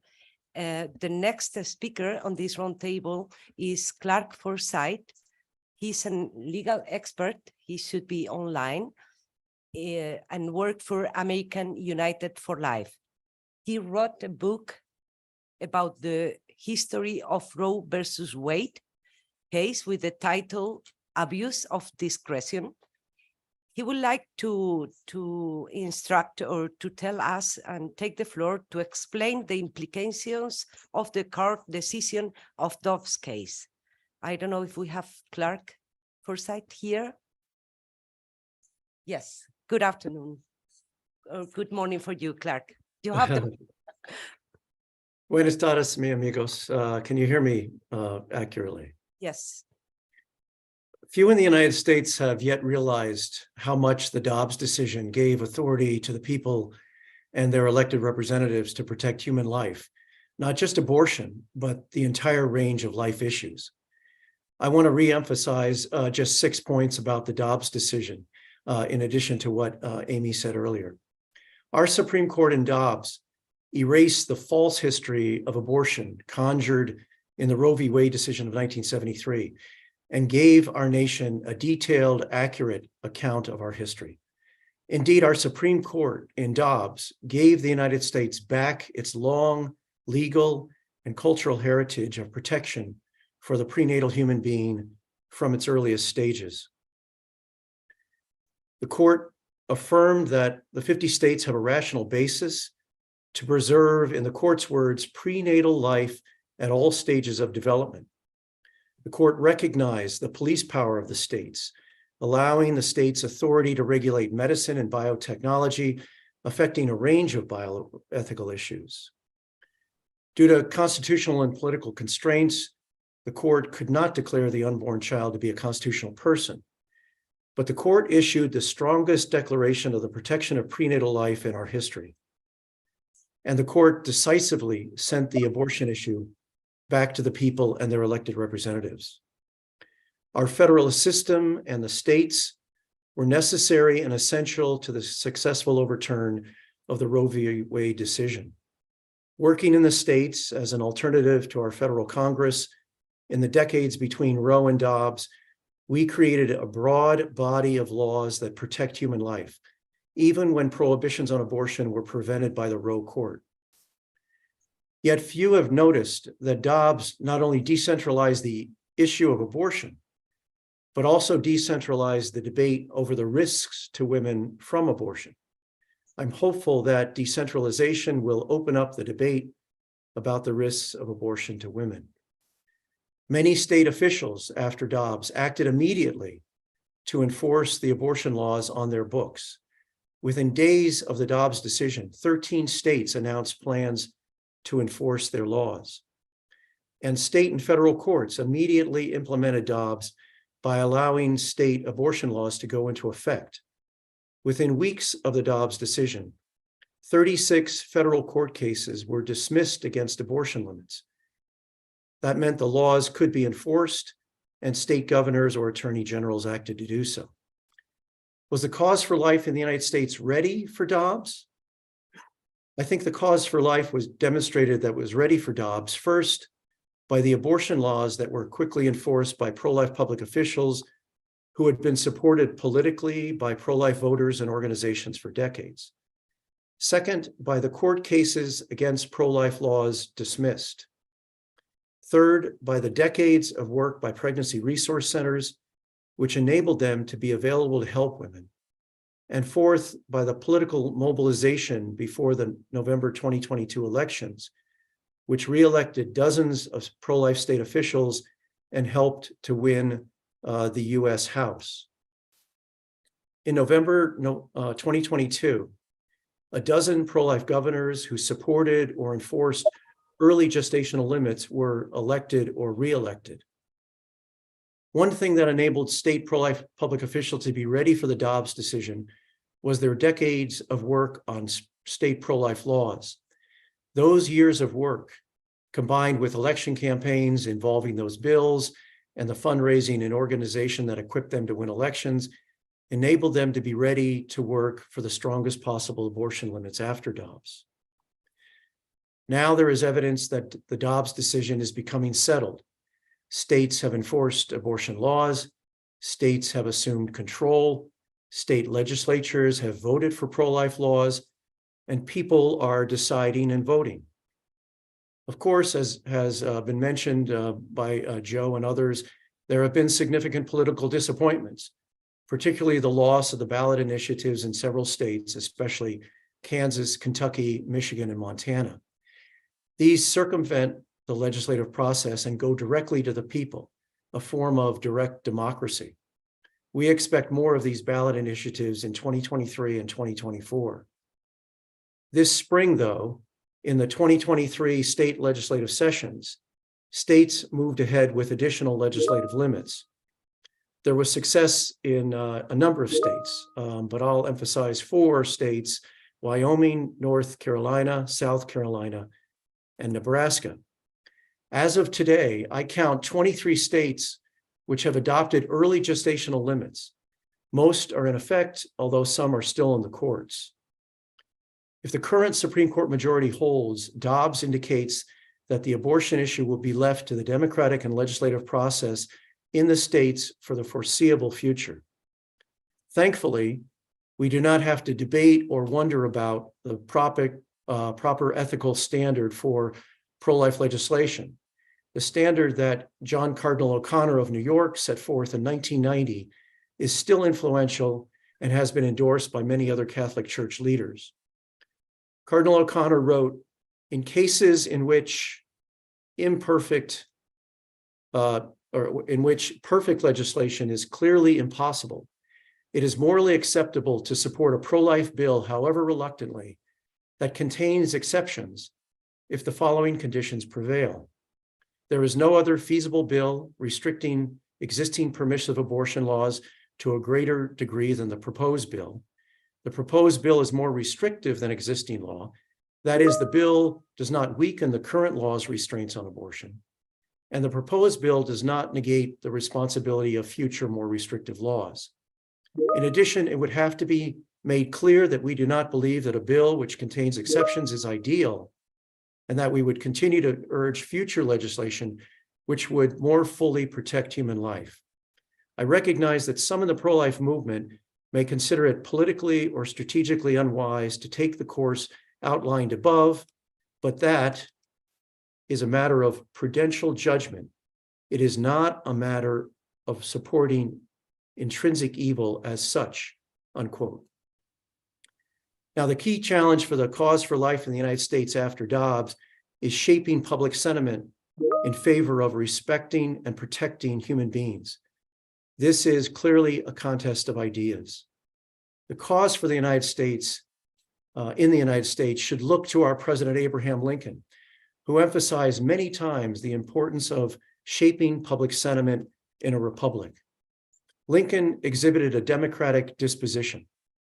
He was committed to studying and understanding public sentiment, and then, because of that mature understanding, he worked to shape public sentiment. Lincoln sought to understand public opinion, not so much for the purpose of molding his policies after public opinion, but to determine how to navigate through public opinion toward political goals that he never offered up for compromise, as Alan Guazel has said. Lincoln did not mean that public opinion establishes the moral standard, but that public opinion is powerful in a republic based on representative government. In the aftermath of Dobbs, strong public support of abortion law enforcement is essential. If it is absent in major cities, for example, the laws will not be enforced. The cause for life needs a democratic disposition, a genuine willingness to see our neighbors as fellow Americans, a disposition to persuade rather than dismiss the public as immoral, an optimistic expectation that America can improve. This approach to political persuasion will require leaders of a certain character who are optimistic about the future, who respect their fellow citizens. It will require effective means to change public understanding of abortion and its negative impact on women and children. It will require the broadest possible argument against elective abortion.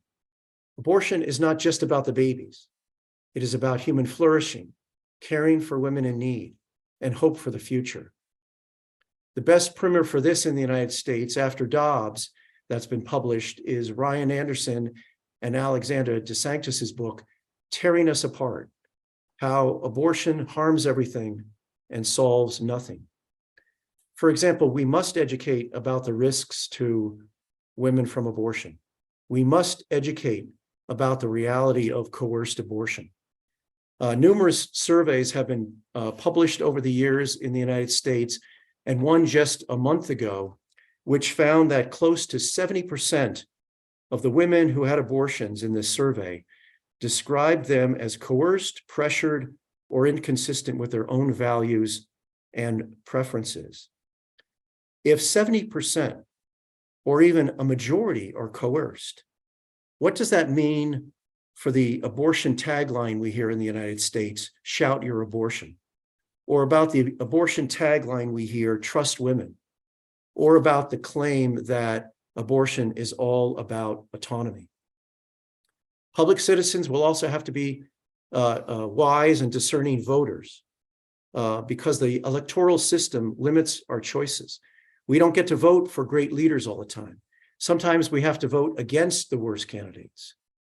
States that have enacted and enforced gestational limits on abortion will need to track how women do. We will need to demonstrate that women can flourish in states that limit abortion. And that may be the primary political question that's being asked about abortion since the Dobbs decision. Progress in the United States will require a generational strategy because the obstacles to a culture of life in American politics and culture are still large. But we are confident, I think, that with the Roe v. Wade decision erased as a political and constitutional obstacle, a prudential strategy will, with time, result in a more pro-life culture and greater protection for human life in the United States. Gracias.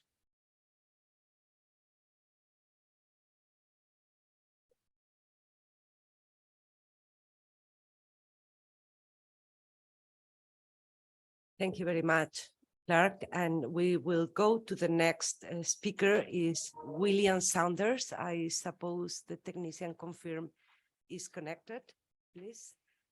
So William Saunders is— I'm connected. Okay. William Saunders is Director of Master Program in Human Rights in the Institute for Human Ecology. He will talk about the legal and political strategy to reverse Roe versus Wade in the US state. Okay, thank you. Thank you.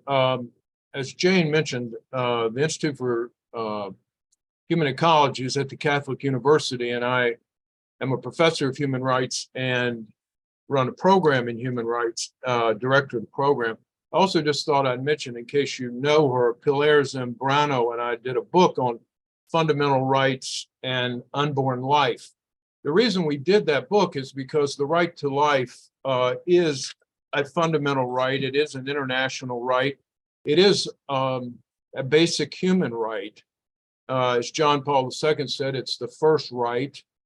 And if you just stop and think about it, even out of a religious context, a law that permits abortion sanctions violence against the only person the law exists to protect.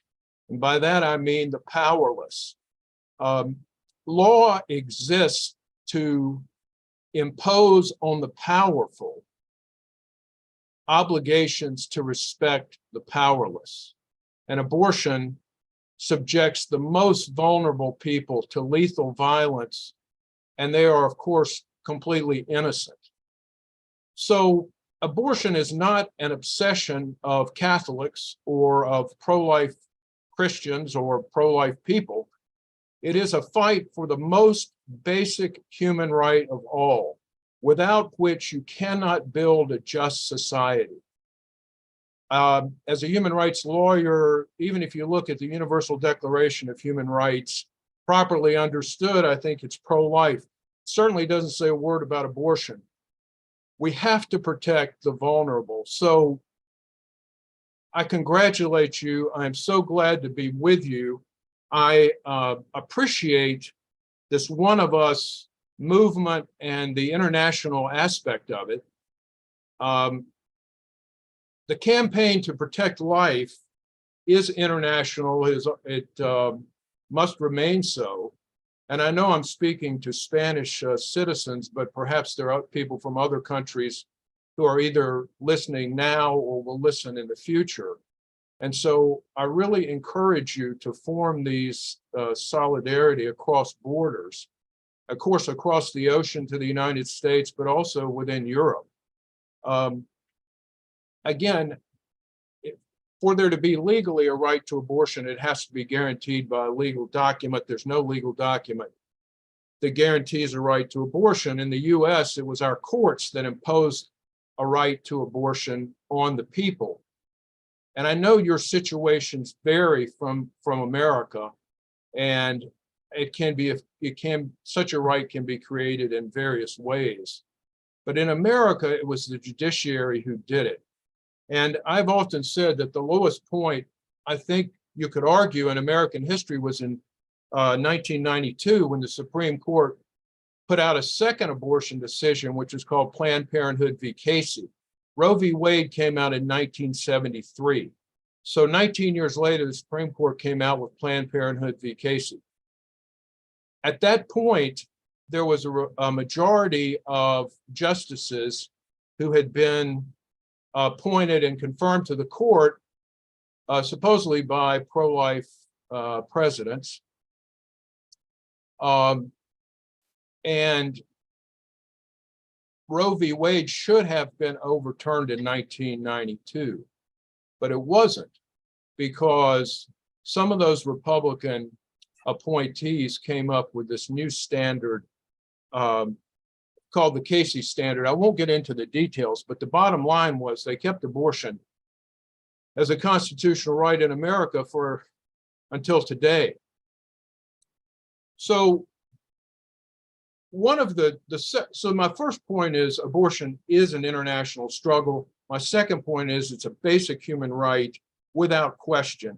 My third point is the reason we overturned Roe v. Wade and Planned Parenthood v. Casey is a triumph of practical politics. Practical politics. What I mean is the pro-life movement became strong enough politically that candidates for office had to take it into account, and they had to be answerable to that constituency. Because of that, learning from what we had, our disappointment in Planned Parenthood v. Casey, over the next 20 years, we built a movement that demanded that we have judges on the Supreme Court who understand the Supreme Court. Our Constitution, read it. You can't find the word abortion. There's no possibility the word of abortion is there unless a judge thinks he or she is completely free to make up the meaning of words like liberty. So the pro-life movement insisted that that we elect candidates who would support judges who would uphold a proper understanding of our Constitution. And that's what happened in the Dobbs case. So Dobbs would not have happened without practical politics. I acknowledge and appreciate and celebrate all the things that are said about cultural. We have to do everything, and we have to send messages, as Wendy was talking about with state legislation, and we have to work culturally to support women. I mean, we ought to demand that the policies of every jurisdiction supports a pregnant woman in every way that she needs support. But we also have to have practical politics. We have to elect politicians in whose self-interest it is to be responsible to the pro-life point of view. Now, I teach in Europe every summer, and for part of the summer, and I'm always over here when the Supreme Court announces its decision, its last decisions. So the way that our Supreme Court term works is it starts in October, it ends at the end of January. And what happens every single year is the quote controversial decisions are announced at the very end of June. I hope I said October to June. So at the very end of June, they'll be announced. And I'm usually in Europe teaching at the very end of June. And so I have to explain to my students what decisions have come out by the court. So I was over there when the court announced the Obergefell decision, and I had to teach the next day on religious liberty. And if you know that decision, you know that one of the biggest concerns about it was its threat to religious liberty and people of traditional values. But last year, thanks be to God, I was here when Dobbs came out, and I have never been more excited. I can't convey to you how excited I was, because we should have gotten that decision, because we don't have a right to abortion in the Constitution, but that doesn't guarantee we would get that decision. Remember, we were disappointed with the Planned Parenthood v. Casey decision. But when we got that decision, I was thrilled, I mean, very excited to be able to teach students about what the Constitution really means. Now, understand what I think Joe was saying, and other people may have mentioned, that there's been some disappointment since Dobbs, but I think to a large extent that's to be expected. Ultimately, those will start winning those. But remember, in America, we had 50 years of pro-abortion forces being able to say the Supreme Court has decided the issue and there's a right to abortion. So for 50 years, Americans have been taught there's a right to abortion by the elite institutions of society, such as the media, etc. So it's going to take some time to do what our ultimate purpose is, which is to build a culture of life or a civilization of love. It is impossible to build a culture of life while abortion is legal up until the moment of birth for any reason whatsoever, which was the law in the United States. Read the first chapter in the book I did with Pilar, and I explain it. I mean, that's how bad it was in America. So the first step we had to achieve was to knock down Roe and to knock down that Planned Parenthood v. Casey. So it's a tremendous victory, but much remains to be done. I did want to mention something I think Joe also mentioned, which is the importance of working internationally in these international institutions. in the United States, if there were an international right to abortion that was recognized under international law, our courts would seek to impose that. And in many countries, the assertion of such a right is used to overcome domestic constituencies who are pro-life. I'm simply telling you, you've got to get in those international organizations and fight for the right to life.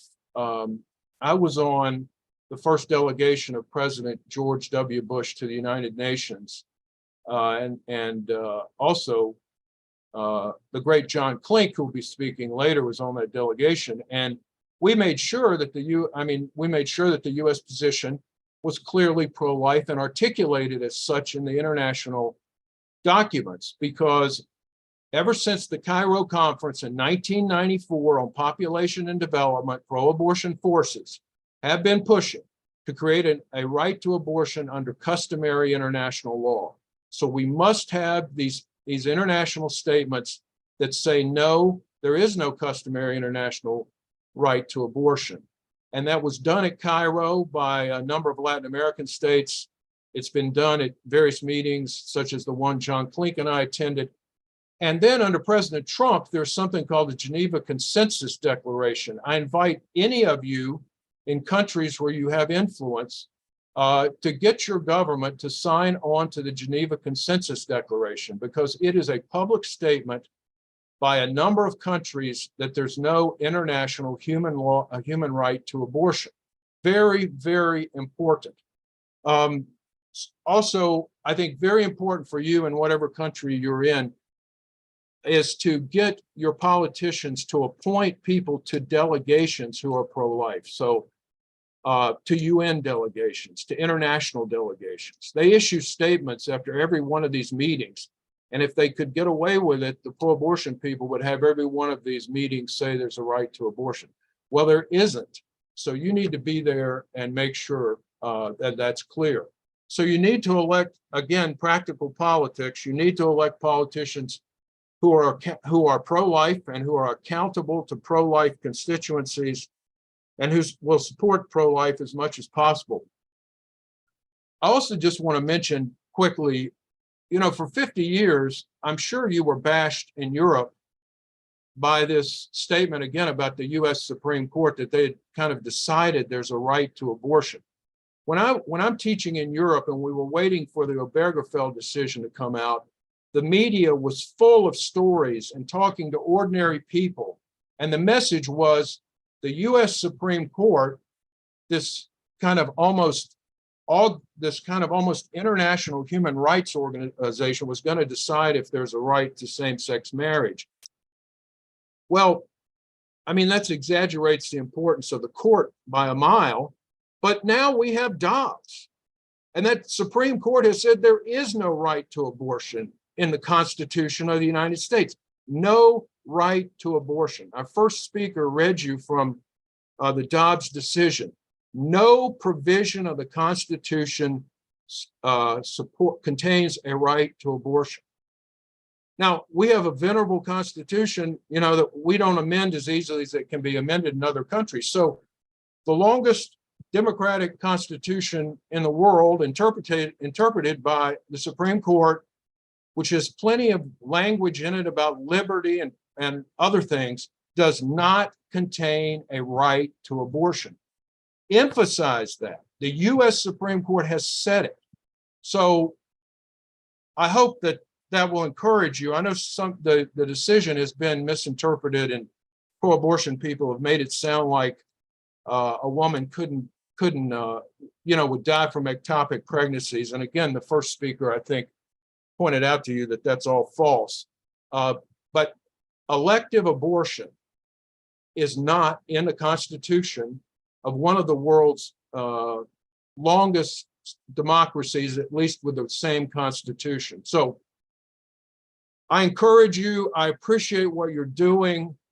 I think the single most important thing is never, never, never give up. For 50 years, we had to fight this monster. 50 years. And people, pro-life people, would not give up. So I promise you, most of America didn't think the day was coming in Dobbs, but because pro-life people insisted on fighting for the truth, it happened. So never give up. Thank you very much, William.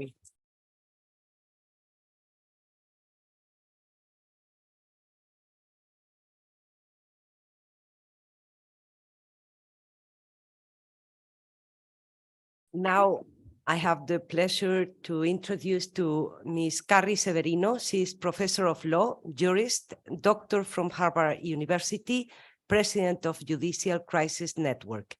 Carrie has been very close to the juridical process of the court on the United States. She will explain us this process. Carrie, you have the floor.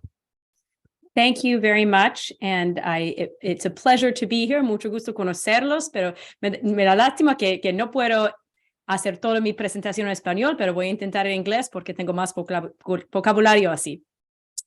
I come at this from the perspective of the judiciary, which I understand is going to be different for you in Spain, because in your case, the abortion laws that are at issue are in fact laws passed by the legislature. But I think there are still hopefully some lessons to be learned from the challenges of a judiciary that does not respect the law, because I know that America is not the only country that has suffered from this problem. And it's one that perhaps if the initiative is there to change abortion law to be more protective of human life in Spain, is something you will need to be aware of and on the lookout for yourselves. Because in America, as Professor Saunders pointed out just a moment ago, abortion is found nowhere in our Constitution. It was found nowhere in the federal law of the United States when Roe versus Wade was decided in 1973, but was effectively invented out of whole cloth by judges. And these were judges who I would describe as bad judges. They were doing judging that substituted their own perspectives for that of the actual law passed by our elected representatives. And so because in America, the law, the situation of abortion was created by bad judges, our solution had to be fixing it by having good judges. And the question is how to achieve that. I think one of the themes that is most important in this area, and that we are now finally seeing come to fruition in our Supreme Court and with Dobbs, is that of courage. And that is something that all of you to be pro-life in this era already have probably experienced, but I think is something to remember is a cardinal virtue for the judiciary as well. So our judicial officers, our judges at the federal level, we have state judges as well that are chosen in a number of different factors. But for the purposes of Roe versus Wade, at the federal level, our judges are nominated by the president. So the president can choose who he would like to nominate for this position. And then they are confirmed with the advice and consent of the Senate. So that means that the Senate has to vote and effectively give them a more than 50% vote to get confirmed. For most of American history, most judges were confirmed as a matter of course by the Senate, even if they were people that they might not agree with necessarily. But I think it's also true that most presidents up until relatively recently, probably since the era of Roe, didn't appreciate the significance of the federal judiciary in terms of making sure that those judges were following the laws as they were passed. So it's a recent phenomenon that judges have gotten as much scrutiny as they have in the confirmation process. And that's something that particularly changed in the 1980s, where President Reagan decided to start appointing judges who weren't just political chits to hand out. Now, remember, our judges also serve a life term. They are there during good behavior, which it means unless they commit some major crime, they are there for life. And that is the overwhelming case. Especially nowadays, we have judges serving upwards of 30 years sometimes. So they have a huge long-term impact on the court. It's one of the most significant things a president does is choose who to appoint. And when President Reagan came into office, he recognized that the choice of judge was going to have a big impact on whether his legislative agenda would also survive.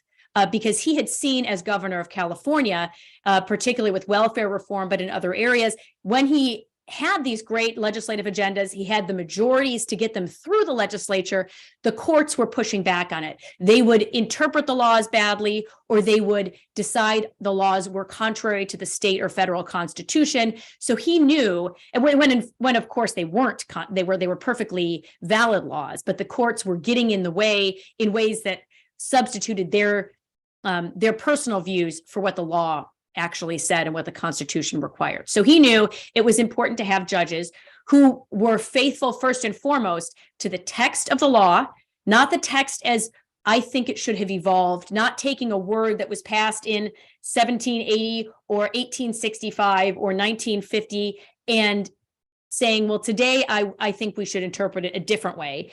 What did the people that passed the law actually mean? And in America, we call this textualism, being true to the text, and originalism, being true to the text as it was originally understood. Obviously, we can amend our Constitution, we can change our laws, but the laws that are on the books, we don't get to change simply by judges redefining the terms. And that was the key insight of originalism.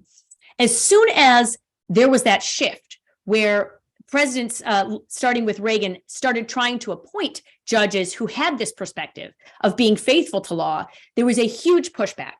And it was a pushback that dramatically changed the norms with respect to judicial confirmations. So the Senate, which previously, by and large, just voted for almost any nominee that a president had, unless there were really egregious ethical issues, some major problem with the nominee, almost universally they were passed. Now we had a situation in 1987 where Robert Bork, who was an eminent scholar, a professor at Yale Law School, was widely recognized for his brilliance, was blocked by a Democratic Senate. This was really a earth-shattering occurrence. The idea that even though a different party controlled the Senate, that they would block a nominee who was unquestionably qualified for the role, changed judicial nominations probably forever in the American process. And it started the Republican Party with a process of learning how to respond to this. The initial responses thought, maybe if we appoint people who don't have a clear record of how their judicial philosophy will affect their judging, what their beliefs are, maybe then we can get them through the process. We will appoint people who are the dark horse candidates that no one knows what they believe. We have learned through hard experience that that type of nominee typically turns out to be someone who is not interested in following the text and the original meaning of the law strictly, but is interested in following the tide of public opinion or their own gut feelings, which is really not the job of a judge, certainly not the job of a judge in the American system. They should be looking at what the law says, not what does my gut say. We don't elect our judges. They're not representatives of the people. They're not our grand moral arbiters or religious leaders. They really are supposed to be lawyers who understand the technicalities of how to interpret law. So using this process, we had people like Anthony Kennedy confirmed, David Souter, both of whom people at the time thought, well, we think they're pro-life. I mean, Kennedy's wife apparently is very pro-life. He considers himself pro-life. He's a Catholic. Nonetheless, when it came to the time of deciding what do we do with Roe versus Wade, David Souter, likewise, who doesn't have maybe the personal pro-life credentials, but everyone thought at the time he was nominated, he hadn't spoken about it, but they thought he's surely going to be a vote to overturn Roe, and people even campaigned against his confirmation on those grounds. Both of them, along with Justice Sandra Day O'Connor, who is also a Reagan appointee, and didn't have a long record of textualism or originalism, those three got together and decided to rewrite abortion law in 1991 in a way that kept Roe on the books, reinterpreted it, but really preserved that very open system where we have abortion legal almost until the moment of birth. So the first lesson we learned was, if you appoint someone, or we have judges who don't really have an approach to interpreting the law, they will be very easily subject to the whims of political pressure, media pressure, or even just, you know, the total unpredictable nature of whatever their gut decides to tell them that day, and not someone who you can be confident will interpret the law. Following the changed focus on judicial confirmations, there was an attempt to, okay, let's find someone with some kind of a record, but who has been sophisticated enough to navigate the process. And we also had a development in the American system where procedure was weaponized to continue to block judges. So this is something also, I would say, to have on your radar in your own system.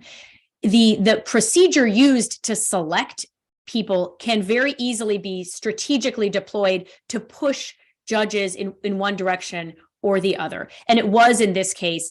The Democrats decided to use the filibuster process, which meant that to get to an initial vote on the nominee, they might have a majority that would vote for the nominee, but to get to that vote, they had to have 60 votes. So in order to end debate and move on to the final vote, they could block that process, even if they only had 41 senators out of 100 that were on their side. So a minority could block the process from going forward.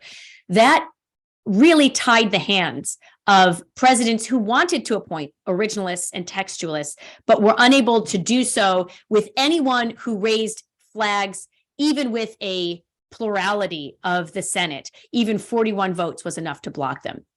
And so we had people in that era rising to the Supreme Court, like our current Supreme Court Chief Justice, John Roberts, who had a career where, while he was clearly on the right, he was very strategic and careful in navigating that process to not raise red flags. On the one hand, that allowed him to be confirmed by a Senate that was hostile and could have blocked him even with the minority vote.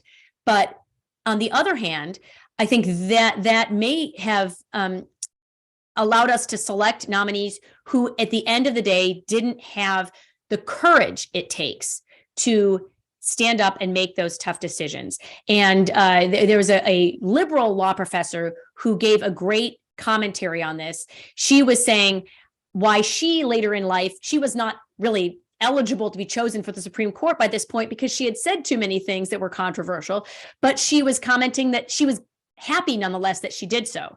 What she said was, in a lawyer, courage is a muscle. You develop courage by exercising it, and sitting on the fence is not good practice for standing up.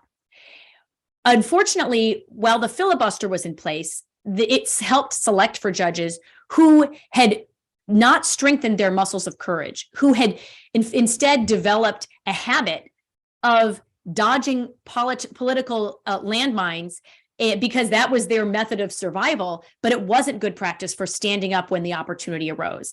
That, to me, is why we saw Chief Justice Roberts's concurring opinion in the Dobbs case, which really didn't have any good legal leg to stand on. It tried to thread a way between overturning Roe entirely and overturning the law that he recognized was a perfectly valid law under the Constitution.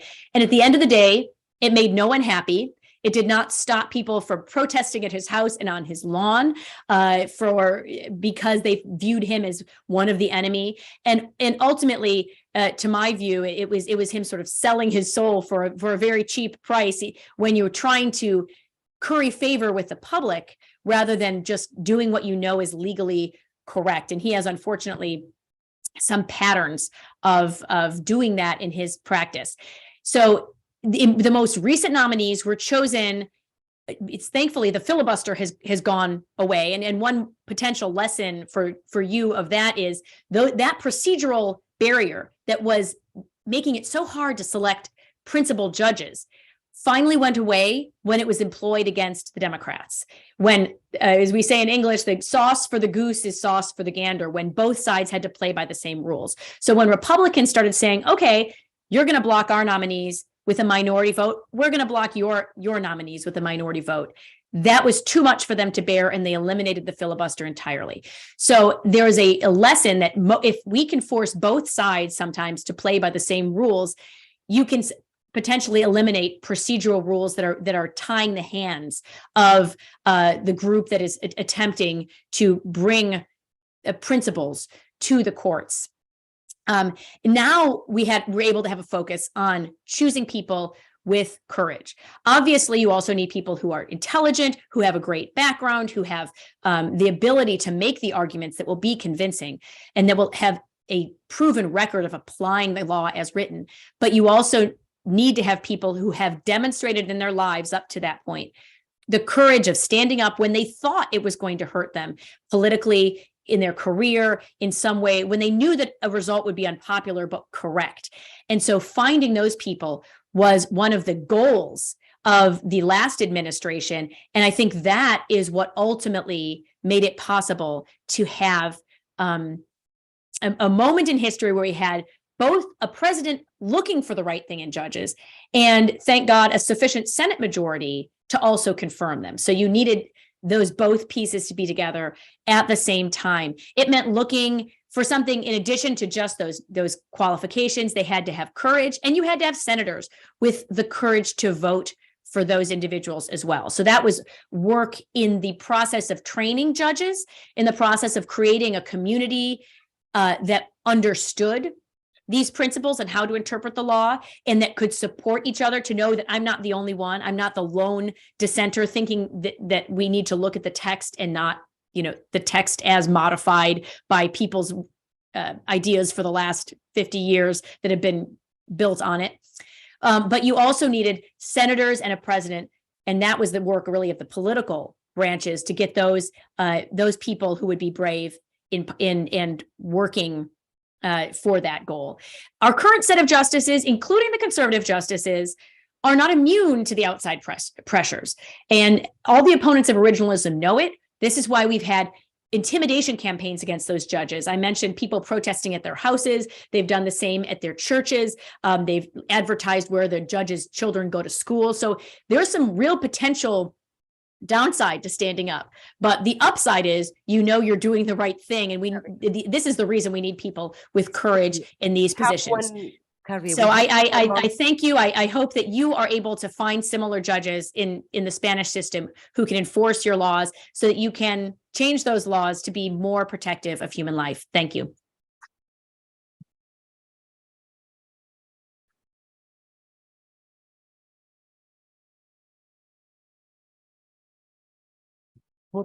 Muchas gracias, Carrie. Para finalizar este panel, simplemente decir que efectivamente la Corte Suprema Americana ha dicho que no existe un derecho al aborto en la Constitución porque no hay derecho a matar, lo que hay derecho es a vivir.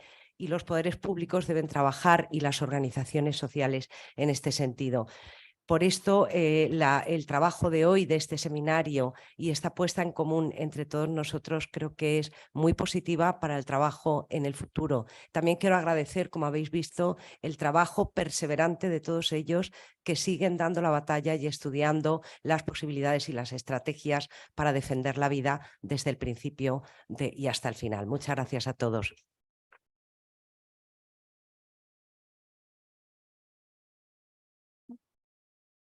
Interrumpimos aquí el seminario, vamos un poquito mal de tiempo.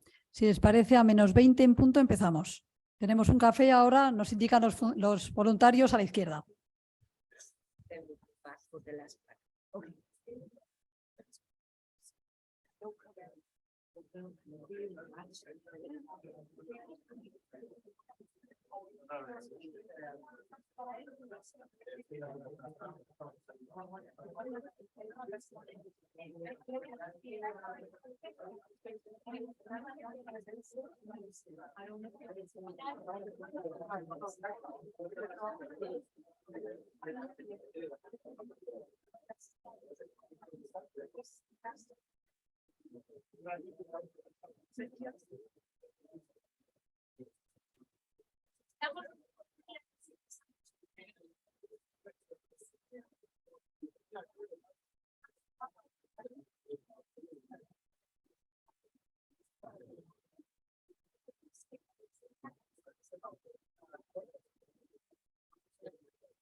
podían celebrar 50 años de Roe contra Wade, ¿no? Por 4 meses.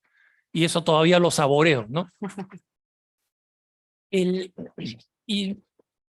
un ejemplo de esta visión es el reciente comunicado la semana pasada, un comunicado firmado por una coalición de las principales personalidades pro vida, incluyendo un político que viene de la izquierda política, y este documento firmado está planteando cuál es el futuro para el movimiento pro vida después de la decisión Dobbs, y dice lo siguiente, cito 2 partes nada más de este documento. Dice: Dobbs contra Jackson fue una victoria generacional, una respuesta a la oración y un logro político y legal monumental.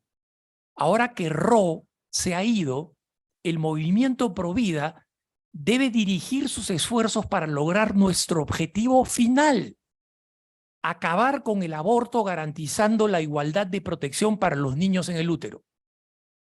Y ellos plantean además el fundamento legal. O sea, primero, la visión, miren ustedes la ambición de la misión.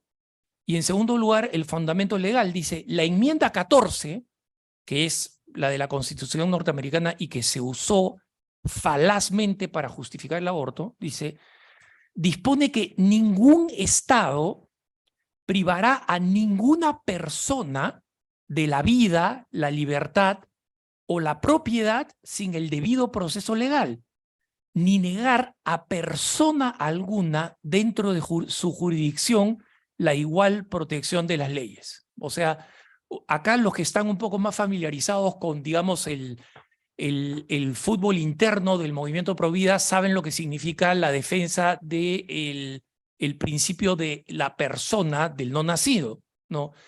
Y si es que este componente se gana jurídicamente, la enmienda 14 de la Constitución está obligada a ser interpretada en dirección de la protección del no nacido, que es igualmente ser humano que cualquiera de nosotros, ¿no? Entonces, pero miren ustedes la visión de miras y la ambición de perspectivas, ¿no? Esta convicción del movimiento pro vida norteamericano, que parece, para cualquiera que parecería imposible e ilusa, recordemos que Monseñor Vincenzo Paglia, ni más ni menos que el presidente de la Pontificia Academia para la Vida, llamó ¿no? Llamó a la ley que legaliza el aborto en Italia, que esta ley del aborto es un pilar de la estructura legal italiana, un pilar de la estructura legal italiana. Si los italianos, comenzando por el presidente de la Pontificia Academia para la Vida, si los españoles consideran que la legislación existente ya es irreversible, entonces cerremos el pueblo y a comer paella, porque no hay nada que hacer. Si estamos acá y estamos tratando de ver la replicabilidad del modelo norteamericano, es porque existe en nosotros la convicción de que es posible revertirlo. Se hizo, y desde que Roe v. Wade fue ganada para los abortistas no han hecho más que perder durante esos 50 años. Los límites que se han ido poniendo a las leyes en los distintos estados han sido empujes constantes que han ido cambiando la perspectiva y también la cultura, ¿no? Es absolutamente factible hacerlo, especialmente gracias a los héroes que no están acá y que fueron los auténticos protagonistas del enorme cambio cultural que significó la era post-Roe, ¿no? Para darles una idea, apenas se legalizó el aborto en Estados Unidos, el aborto se anunciaba literalmente bajo el nombre aborto en enormes paneles y en avisos radiales y televisivos. Y un cantante pop de los 70, como Paul Anka, por ejemplo, hablaba abiertamente del aborto en su canción Having My Baby, ¿no? Donde agradecía a su esposa que le hubiera hecho el favor de no abortar, ¿no? ¿Qué cosa sucede? En más de una década, la industria abortista se volvió semisubterránea. El aborto fue propuesto políticamente por Clinton, por ejemplo, como rare, safe and legal, ¿no? O sea, raro, seguro y legal. Es decir, la total minimización de la apoteosis del aborto de los 70s a este tipo de propuesta de los 90. ¿Por qué? Porque los grandes héroes simplemente cambiaron la cultura. Nellie Gray, por ejemplo, la fundadora de la Marcha por la Vida. George Scheidler, un guerrero pro vida que durante 30 años estuvo amenazado por Planned Parenthood, estuvieron a punto de quitarle la casa porque estuvieron bajo juicio para meterlo a la cárcel por crimen organizado, por dirigir una organización pro vida. Phyllis Schley, que cambió completamente el Partido Republicano, que era el partido del control de la natalidad, que era el partido que soportaban los evangélicos, que hasta Roe contra Wade estaban sentados en la tribuna en el mejor de los casos, ¿no? Y estaba Jack Wilke, que fue el que convenció al vicepresidente de los Estados Unidos de ese entonces, George Bush, de que tenía que dejar de ser pro aborto para comenzar a ser pro vida. Y Bernard Nathanson, el famoso médico que fue el hombre que más abortos realizó en la historia, el cardenal John O'Connor, el fundador de las Hermanas por la Vida, ¿no?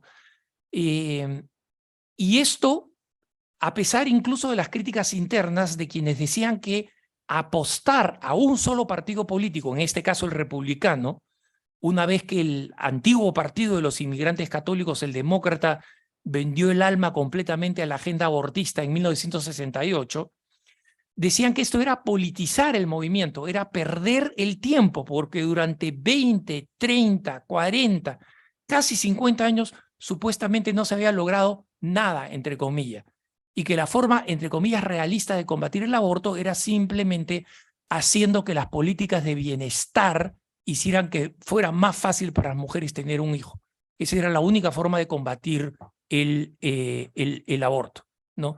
Pero el movimiento pro vida cree firmemente que es posible, como dicen los norteamericanos en una frase, masticar y caminar al mismo tiempo. Las dos cosas se pueden hacer: cambiar las leyes, proteger a la mujer, ¿no? Y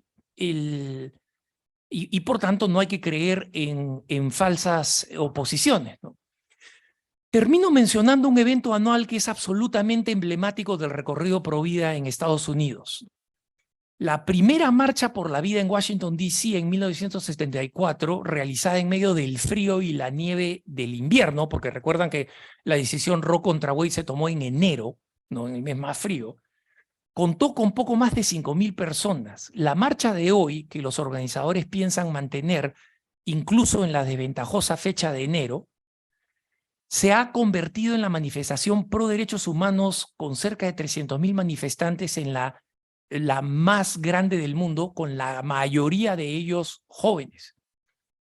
Escribiendo sobre la viabilidad del nuevo objetivo político que se han planteado los norteamericanos en un artículo que publicó la semana pasada la revista Newsweek, Christian Hawkins, que es la fundadora y presidenta de Estudiantes por la Vida en Estados Unidos, decía lo siguiente: nadie esperaba que después de la liberación del fin de la esclavitud, que toda la sociedad norteamericana se rehiciera inmediatamente. No tuvimos un presidente negro el día después que Abraham Lincoln firmara la Proclamación de Emancipación. No hemos resuelto todos los temas raciales, pero el partido de Lincoln, el Partido Republicano, no puede renunciar a esa buena lucha por la igualdad. Tome el tiempo que tome. Gracias.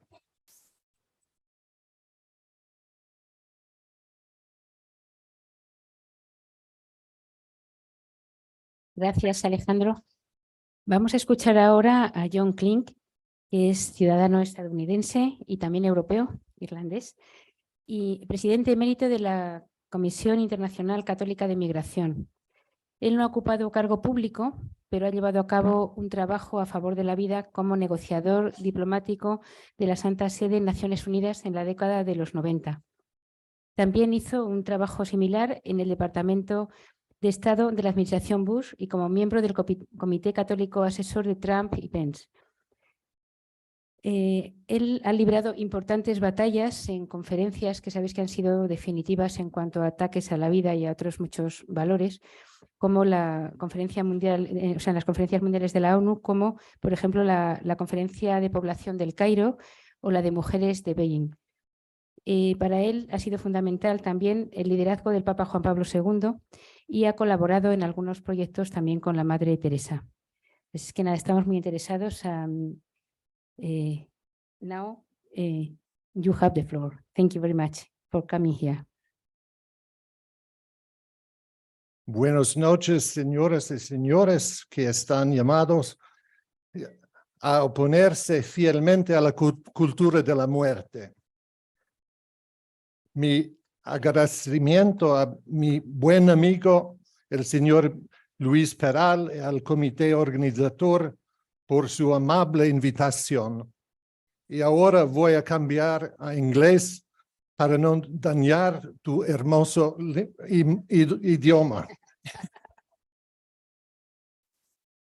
Before I begin, I should clarify, as the distinguished organizer was indicating, that I'm a U.S. citizen and have served as an advisor on Catholic issues to the Bush and Trump White House. But my primary experience in pro-life comes not from my American assignments, but from having served as a diplomat for the Holy See to the United Nations during a time of relentless international efforts to create an international right to abortion. And as I note with great joy that during the 20 years that I worked together with Archbishop Renato Martino, who is now Cardinal Renato Martino, we were successful in holding the line, and no such international right to abortion was ever put through.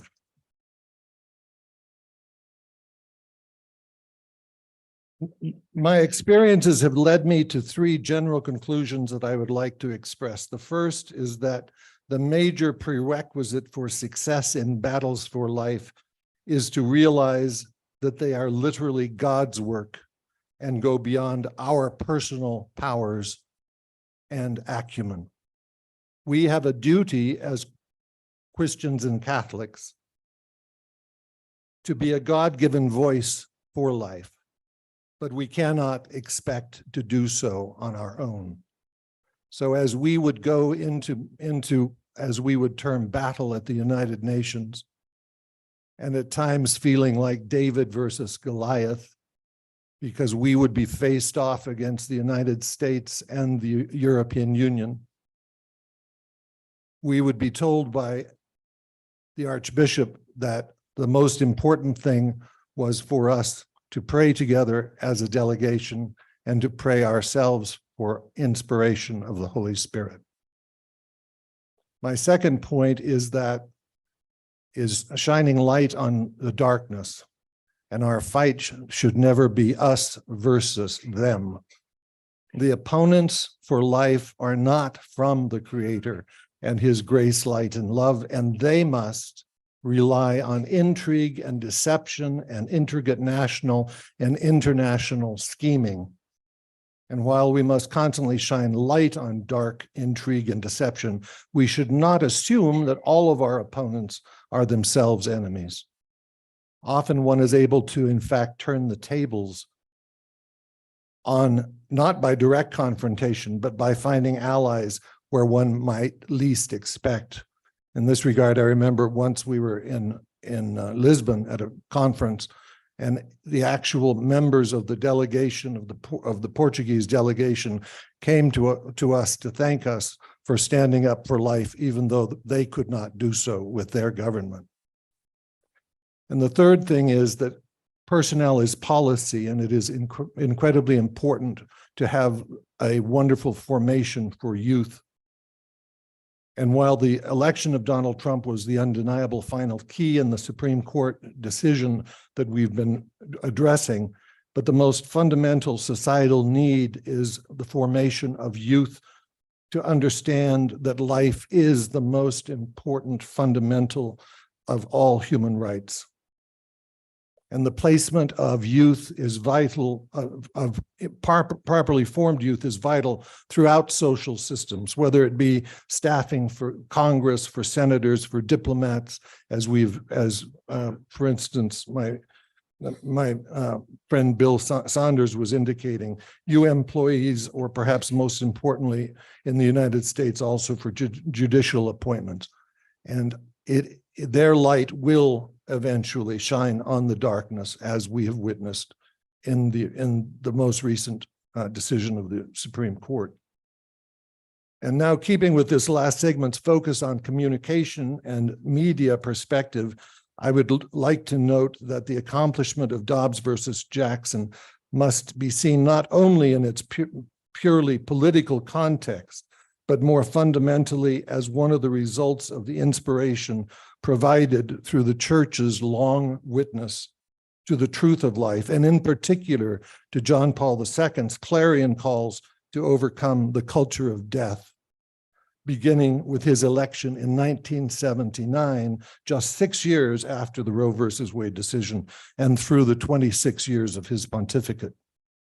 I would venture to say that no one has been as instrumental as John Paul. For those old enough to be actually involved in the politics of our time, in pointing out the divine truth behind the fight for life. And in so doing, his vibrant voice was also consistently echoed by arguably the most important Catholic female voice of the 20th century, Mother Teresa of Calcutta, with whom, as the speaker had said, I had the privilege of working. And my own highly unexpected experience as a diplomat for the Holy See began as a relatively young man when I was asked to represent the Vatican on the UNICEF Executive Board for 2 weeks. My initial assignment was extended slightly as one conference after the other was invented, and it got extended from 2 weeks to 14 years.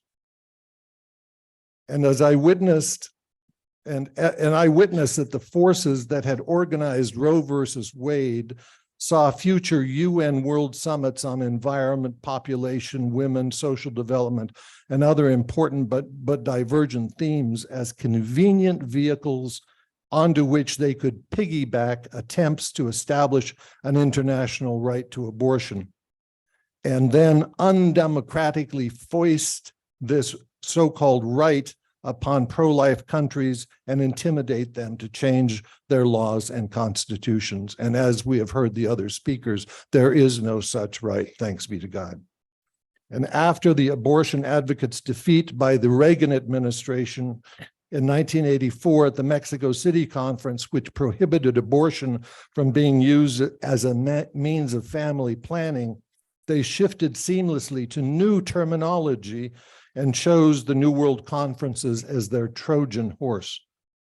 Through the subterfuge of seemingly innocent international diplomatic negotiations on non-related issues, generally unsuspecting traditionalist diplomats from Catholic and Muslim countries were at times lulled into complacency through the introduction of seemingly innocuous terminologies such as sexual and reproductive health, who would not want to be sexually and reproductively healthful, and gender, inclusivity, and diversity, which were placed into Trojan horse draft World Summit documents as effective, well-masked ninjas in the virtual dead of night. Then, once accepted into the so-called UN consensus documents, these words' meanings began to change and expand as the second part of their strategy was employed, when they sought to redefine the terms to include abortion and the panoply of homosexual and pansexual meanings, much like the term privacy was repurposed on abortion rights in Roe versus Wade to totally change the traditional meaning intended by the US founding fathers in the US Constitution. But what the pro-abortion movement did not anticipate was that their deceitful ploys had already been well understood by the most worthy of adversaries. Perhaps the best synthesis of the threats faced by the pro-life cause internationally is found in a letter that John Paul II wrote in March of 1994. John Paul was vigilant to ensure that UN bureaucrats would not usurp the sovereignty of the participating states. Having experienced firsthand the loss of liberty under both the Nazis and then the Soviets, Pope John Paul was perfectly placed by history and therefore by divine providence to express the gravity of the threats of a UN which sought consensus on an international right to abortion and a diminution of parental rights. When it came time for the preparations for the Cairo Population Conference, the Pope himself became personally engaged when he read the first draft. Thus, when the secretary for the Cairo Population Conference, Dr. Nafis Sadiq, arrived at the Vatican in 1994 for what she presumed would be a protocol papal audience, she found herself confronted by a personal letter that the Pope read to her and immediately published, documenting the risks her draft presented to humankind. The Holy Father's letter notes that the Cairo document was of grave concern to him, since in his view, basic ethical principles were contradicted by its proposals.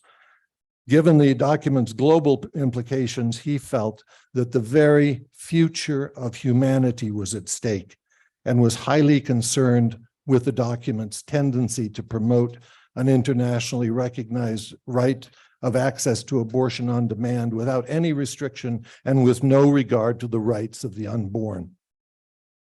He laments that the document ignored marriage as if it were something of the past. And the saint's exhortation about mankind's duty to its young people is one that rings true as we witness the constant barrage we currently face advocating acceptance for active homosexuality and so-called gender identity and fluidity.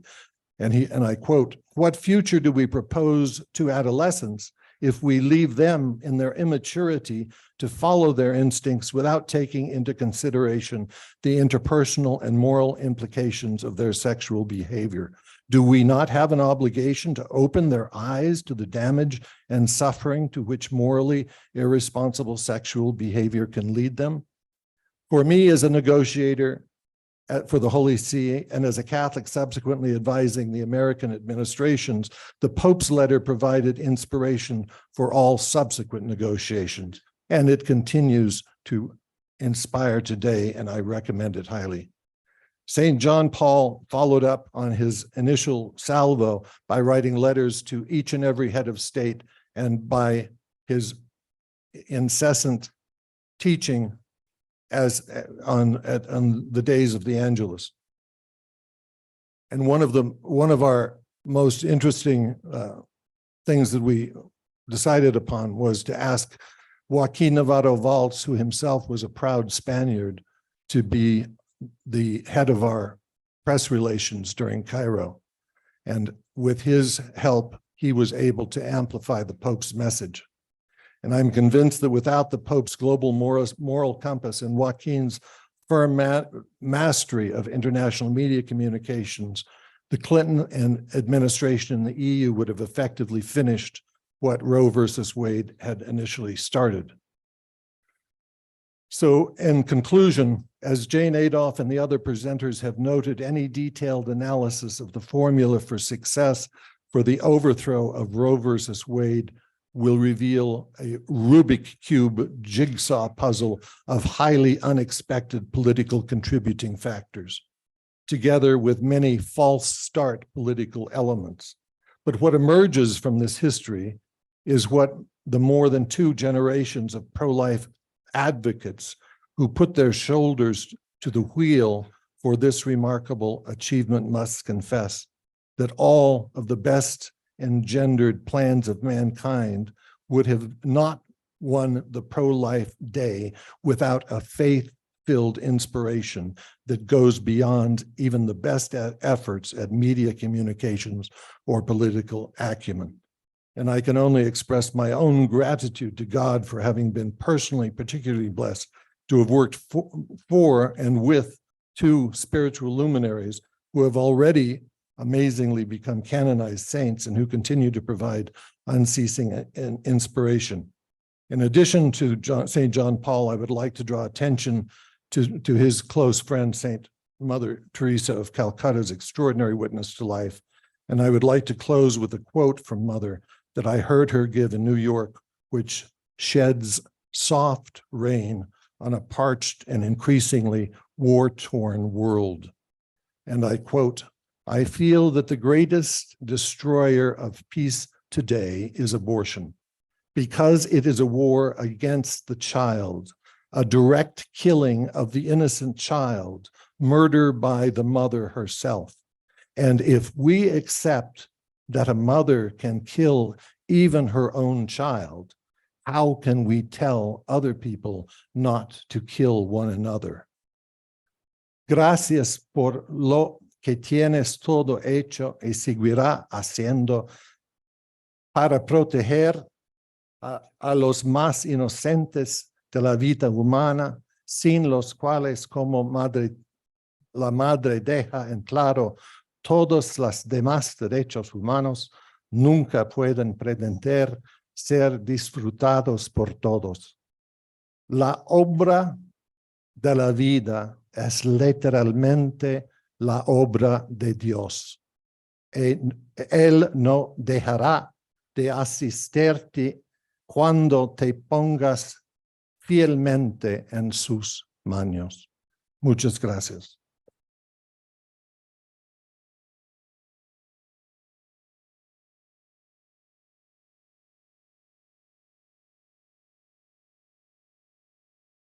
Thank you very much, John, for your hard, necessary, and difficult work and your testimony. Our next participant is Kelsey Wicks. Y bueno, voy a presentarla en español. Ella es licenciada en Teología por la Universidad de Notre Dame.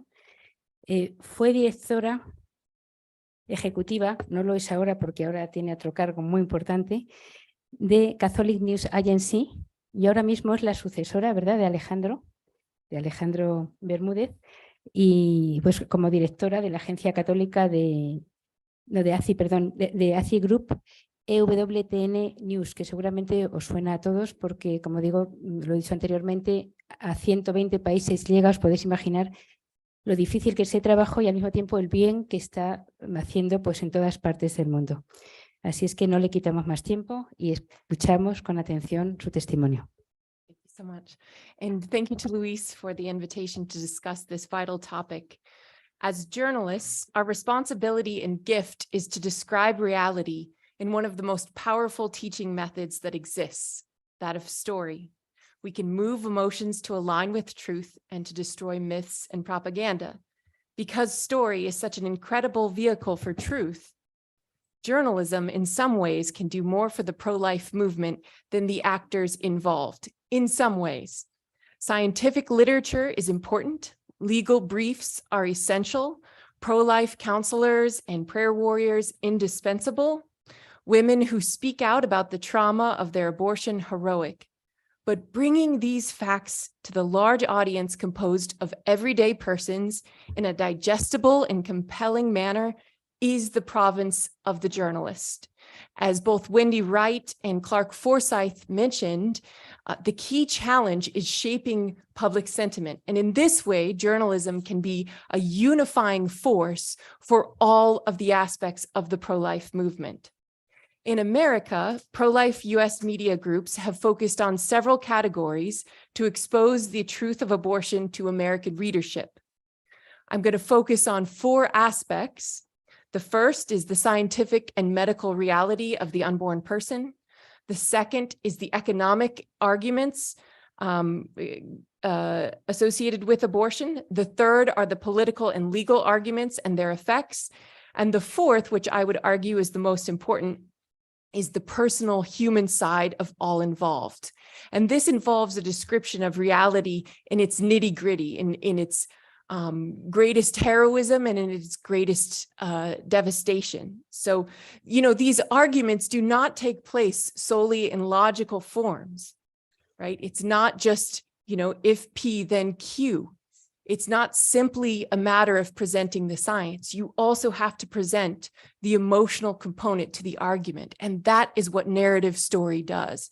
It's part of the genius of journalism. So let's begin with the scientific and medical reality of abortion. The Guardian published an article last year entitled, "What a Pregnancy Actually Looks Like Before 10 Weeks in Pictures." The pictures were not just doctored. The blood was removed, the gestational sac emptied of the embryo to make it look like an abortion is just tissue being removed. They were actually pictures provided by an abortion advocacy group. The Guardian's article was simply a desperate attempt to counter the argument that pro-lifers have been winning since 1974. Science and medicine show that this is a human life. Advances in technology favor the cause of life. We started with an expensive, infrequent, grainy ultrasound. You could barely tell what it was that was pictured in the photograph. And now ultrasounds exist in 4D. A mother can see her baby kicking. She can see the movements of the lips. She can see that he has the father's nose. She can see him sucking his thumb. According to an amicus brief filed by the Catholic Association by a pediatric oncologist by the name of Dr. Gracie Christie, once fetal ultrasound became democratized, the public began to appreciate the undeniable humanity of the unborn child. One sure sign of this new cultural understanding, the ultrasound images posted on refrigerators and social media by expectant parents and grandparents across America. These black and white baby on the way images have informed the minds and hearts of lay people who have become increasingly aware that what is at issue in this legal debate are members of the human family, even when small and hidden in the haven of the womb. Science has advanced to the point that the Guardian ran an insulting, misleading article such that a week later, another US magazine, Slate magazine, had to follow up with this article. Those pregnancy tissue photos were destined to backfire on abortion rights supporters. 1 week later, they were forced to publish an article. Those pictures were destined to backfire. That was the headline. Destined indeed. Because the truth about human life is more visible than ever, not just to the woman inside the doctor's office, but to the whole of society.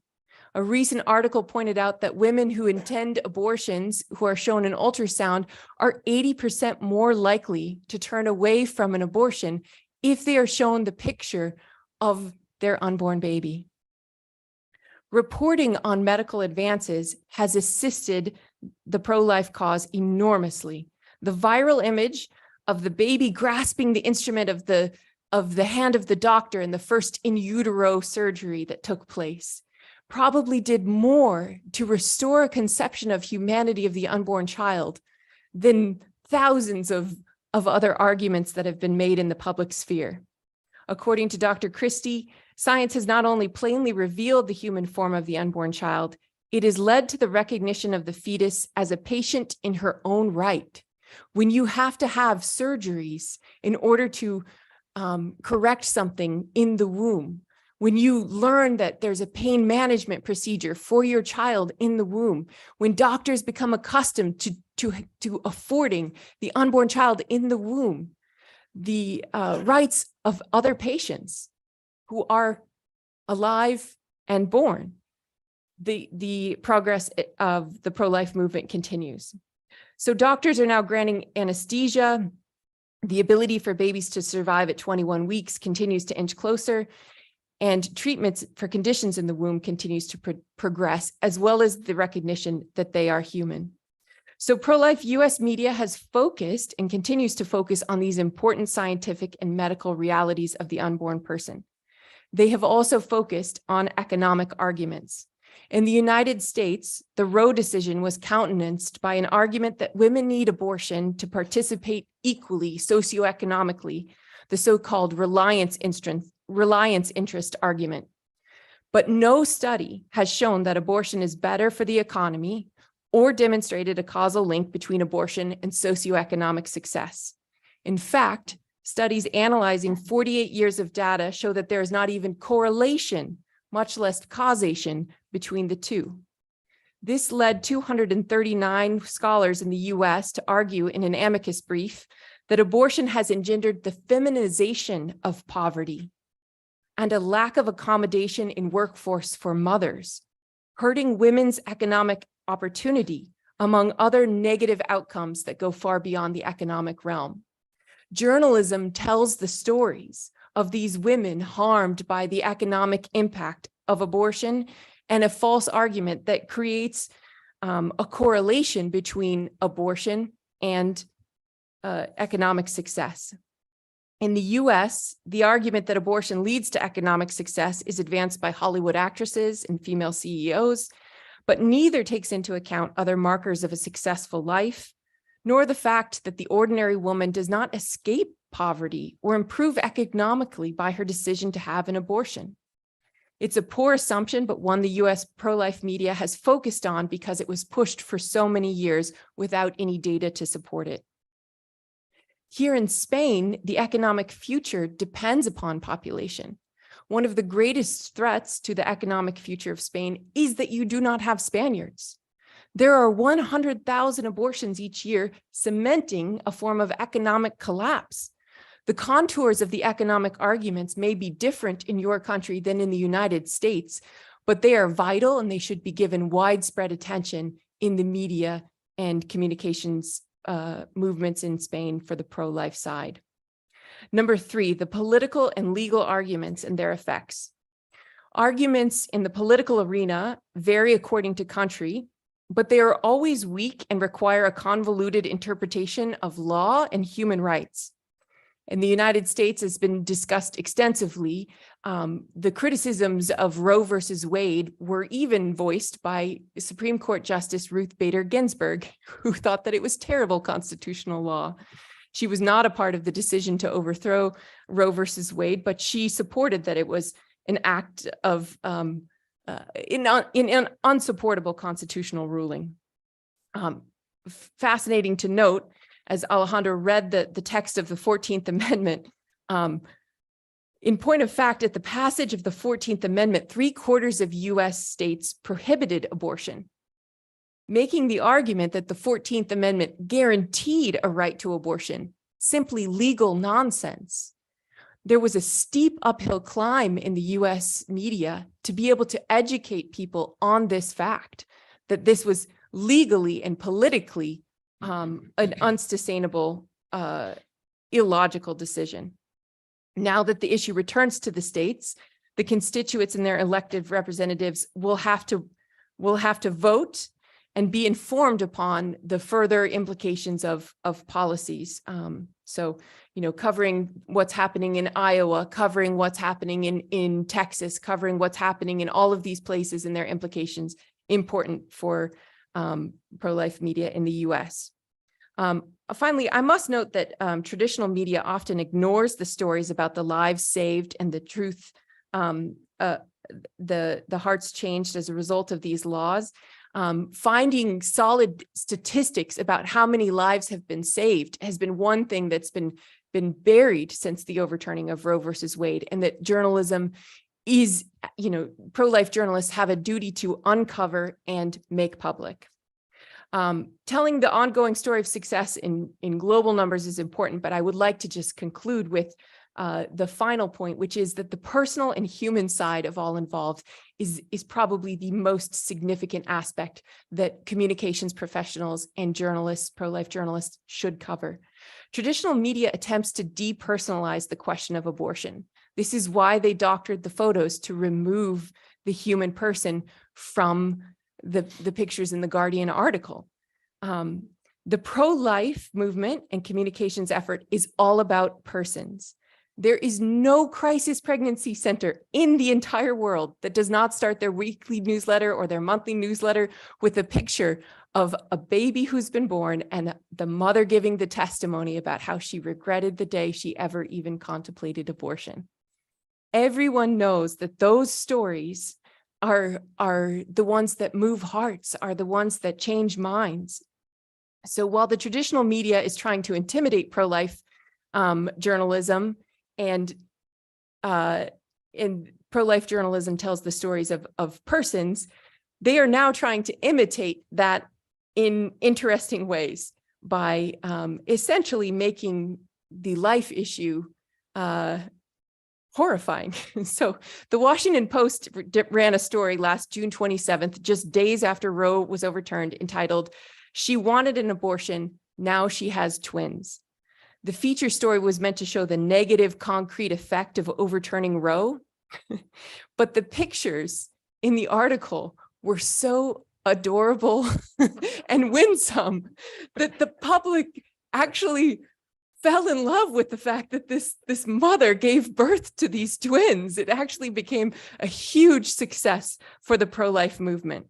The traditional media has now moved on to stories supposedly being denied for treatment for ectopic pregnancy or miscarriages, other heart-wrenching but contrived claims. Fact-checking has become a full-time business. But it's, I just will end with this. The most captivating stories are the ones that combine all of those elements, right? The legal, the economic, in a personal way, the rational, the stories of the heroes. And you have many in Spain. Think of, I think of Maria del Himalaya and her conversion. I think of Maria Los Santos in the documentary of Pope Francis. I think of the Jerome Lejeune Foundation here in Madrid. There are stories here of heroes in the pro-life movement that need to be told, that are winsome, that are captivating, that can provide lights. And that's exactly what journalism can do if it's done well on the pro-life side. You combine and unify all of the elements of the pro-life movement into the most compelling way to teach people, which is story. And I will just conclude, since John was so good to talk about John Paul II, who is a dear hero of mine, with my favorite words of his, no tengo miedo, no tengo miedo.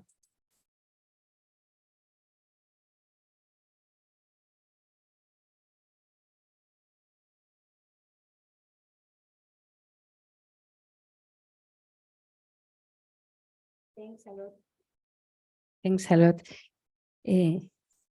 for your enthusiasm, your sense of humor, because I think that pro-life people is happy and in spite of pain and death. And thanks because you use the media to spread the truth, the hope, the love as a tool to change minds and heart. Thank you very much. Bueno. Y nuestro último invitado es una sorpresa de última hora que va a entrar online. No sé si está preparado. Es Dan Lipinski. ¿Está preparado? Sí. Bueno, mientras conectamos, lo voy a presentar brevemente. Él es miembro del Partido Demócrata y fue elegido 8 veces para representar en Washington el 3er distrito de Illinois en la Cámara de los Representantes. En concreto estuvo de 2005 a 2021. Y bueno, aparte de su preparación profesional de ingeniería y doctor en ciencias políticas, es un histórico defensor de la vida en el Congreso de Washington y esto pues le ha costado su puesto en las primarias dentro del Partido Demócrata de Illinois. Hay una cosa muy importante que él ha pedido que digamos, como es un cargo que quizá no lo tenemos igual en España, lo voy a leer como él ha dicho, que él quiere resaltar que es Pope Leo XIII Fellow on Social Thought at the University of Dallas. Así es que, no sé si está ella. Hola. Hello, welcome, and thank you for participating in our seminary. Y now, pues, it's your floor. Thank you very much.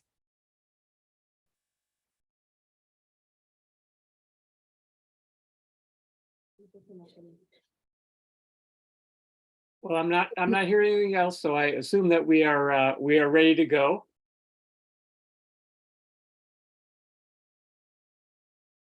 Buen día. Yes. Gracias. Tardes, pero I'm going to switch to English now, since that's all I can. I could probably can't manage a lot more in Spanish, but it is so good to be with you. I wish I were there in Madrid with you today, but hopefully in the future I will be there. As mentioned, I'm the Pope Leo XIII Fellow on Social Thought at the University of Dallas, and I think John Klink, my good friend John Klink, had mentioned how important it is to teach young people and to help lead young people, and that's critically important. And I'm fortunate to be able to do that at the University of Dallas right now. If you can see up here, it is the St. Thomas More award I received from the International Catholic Legislators Network for my leadership on pro-life. I point that out because the ICLN, where I met Luis Peral, and thank you for Luis for the invitation. It's very important that we internationally, that the people who are pro-life work together internationally. There's so much that we can collaborate on to help each other, to build the pro-life movement, and to build the culture of life, and to change laws and change hearts and minds. And that's what I'm going to talk about here today. The other thing that we get out of collaboration like this is fellowship. And I found fellowship certainly helped me tremendously. Just very quickly, I'll tell you a little bit about my story. I was in Congress for 16 years in the U.S. House of Representatives as a Democrat. My party gradually and then quickly became a party that really pushed out anyone who was pro-life. When I ran for Congress the first time and won in 2004, we had a less than a majority, it was a minority, but we had a number of pro-life Democrats. But the party decided, party leaders, party activists decided they want to push people out who were pro-life. And I was not going to change. It was something that, no matter what I said from day one, if I had to choose between being a member of Congress and being pro-life, I would always stick with being pro-life. And unfortunately, it came down to that. The pro-abortion industry spent about $7 or $8 million against me to defeat me in my party primary. In the US, we have elections to choose the candidate for each party for the general election. And they came after me in 2018, and I narrowly won. And then in 2020, I was narrowly defeated. But I have no question that I made the right choice. It was to stand for the truth, to stand for the unborn is certainly much more important. And we all have to have courage. And it may at times require giving up something. I love serving my constituents in the US Congress, but it was worth it to me to give that up to protect the unborn. So where do we go from here? This is a wonderful speakers that we've had go before me, and there's a number of things that were mentioned already that I think I'm going to add a little bit more to. But first of all, since I was in politics, was a politician, I'm going to talk about how in the United States now, this is a political fight. It went from being a legal fight to, at least at the federal level, at the national level, it is now a political fight, and a political fight at the national level and in the states. Now, after Roe v. Wade was overturned about a year ago, I mean, there's differing opinion on this, but my feeling was that the pro-life movement was not ready for Roe to be gone. We were caught off guard. The other side was really ready to go. Unfortunately, there are a number of losses at state referenda where the voters directly decide on law, and there are a number of losses there. There's a pro-life U.S. House of Representatives now in that election in 2020 or 2022 elected a majority of pro-life legislators, but it was not nearly as big as was expected. In the Senate, does not have a pro-life majority, and I think this was a matter of not being prepared to some extent, but also, unfortunately, we had a lot of politicians who said that they were pro-life, who had even voted for restrictions on abortion at the national level in the US Congress, decided that they were going to say now that this was an issue that should be decided at the state level. And essentially are running for federal office, for national office, saying that I'm not going to do anything about this. And that's very unfortunate that happened. So we need to have people who we elect wherever we are. We need to elect people who have the courage to be pro-life. Because it's a political issue, and because we need to elect people who are courageous pro-life warriors, we really need to change. We have to work on public opinion. We have to change the culture. That is really where I think we need to focus on right now. The political is important, but I think the political will follow from the culture. Without changing the culture, without changing public opinion, we are not going to change the laws. I mean, this obviously is from the perspective of the United States, but I think that this goes for other countries. The first thing we need to do is to explain why we are pro-life. And I think that's something that all of you, I'm sure, are very well aware of. But we need to make sure we encourage others. That's one of the things that I saw happen in the elections in the United States last year. Was we had candidates running for office who would say I'm pro-life, but they would not explain why they're pro-life, or they would say, like I said, I'm running for the U.S. Congress, but I'm not going to do anything to restrict abortion at the national level. And that leaves all the opinions out there to come from the other side. So it's important to explain why we are pro-life, that we are pro-life because of the babies and the mothers. And this is something that I'm sure you've heard used in this discussion and in politics and campaigns, and I certainly heard it over and over and over again, that being pro-life is being anti-woman. And we really need to show that that is not the case and explain why we are pro-life. And we need to do this.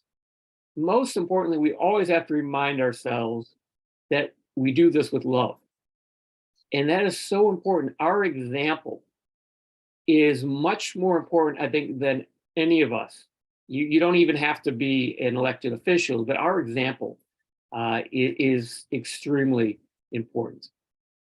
we also, to show that being pro-life is being pro-woman and why we are pro-life in general, is to support pregnancy support centers, other actions to help women who are pregnant and who may need help.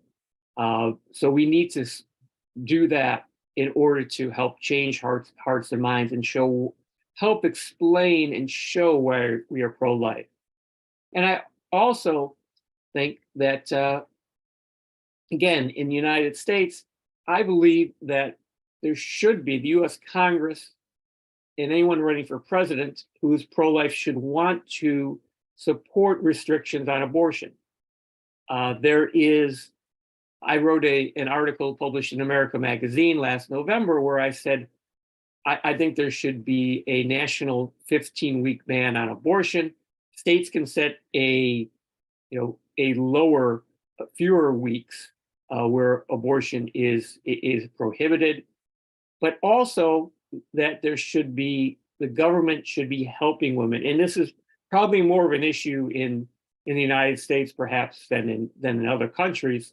In Spain, I would assume that there is more support for women who are pregnant. But I think that's important to show and also embrace as as someone who is pro-life. So all of those things, I think that's where we should be going. We have to remember that we need to change hearts and minds. It is so important that if this is going to be a political question, that we need the people in a democracy to be behind it. But I want to thank all of you for the work that you have done. Thank all the other speakers for everything that you have done. Thank you to the organizers of this. It's important, again, that we all collaborate, support one another. I will pray for all of you. Please pray for me. And thank you again for inviting me. Gracias.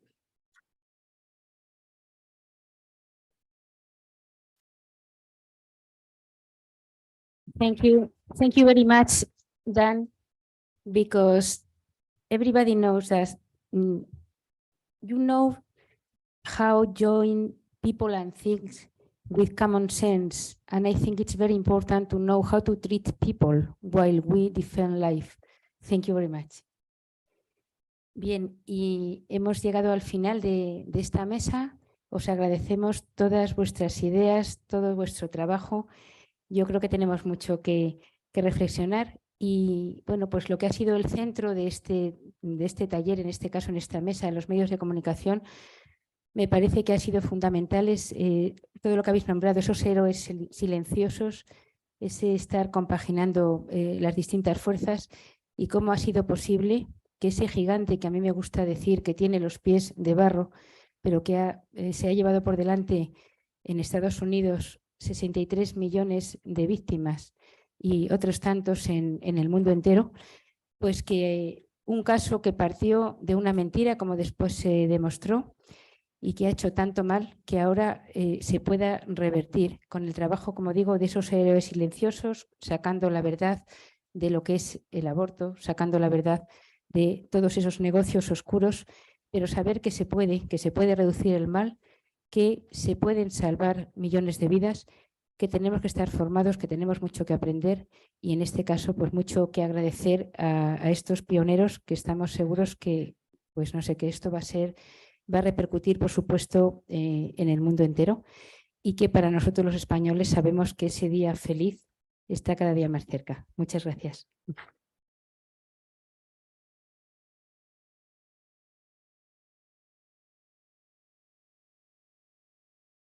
Solo nos queda unos minutos para la clausura. Ahora voy a llamar a una persona para que realice la clausura, pero quería recordar a los ponentes y a los organizadores que cuando termine la clausura les pedimos que se vengan para hacer una foto final. Bueno, La clausura es una clausura de agradecimiento. Ha sido un seminario fantástico. Yo creo que hemos tenido 12 ponentes extraordinarios y 3 moderadoras excelentes. Somos 7 las organizaciones que hemos trabajado conjuntamente y muchas personas para que esto se pueda organizar. Pero una de las personas que más ha sido citada ha sido Luis Peral, representante de Familia y Dignidad Humana. Le corresponde a Luis Peral clausurar este seminario. Adelante, Luis.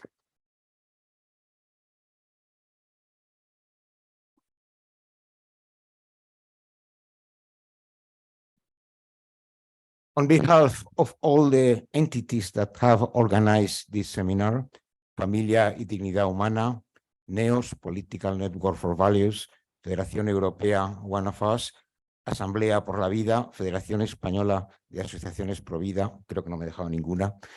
I want to thank very especially all the speakers that have intervened in this seminar for allowing us to share experience of their brave and successful fight for life and human dignity in the United States.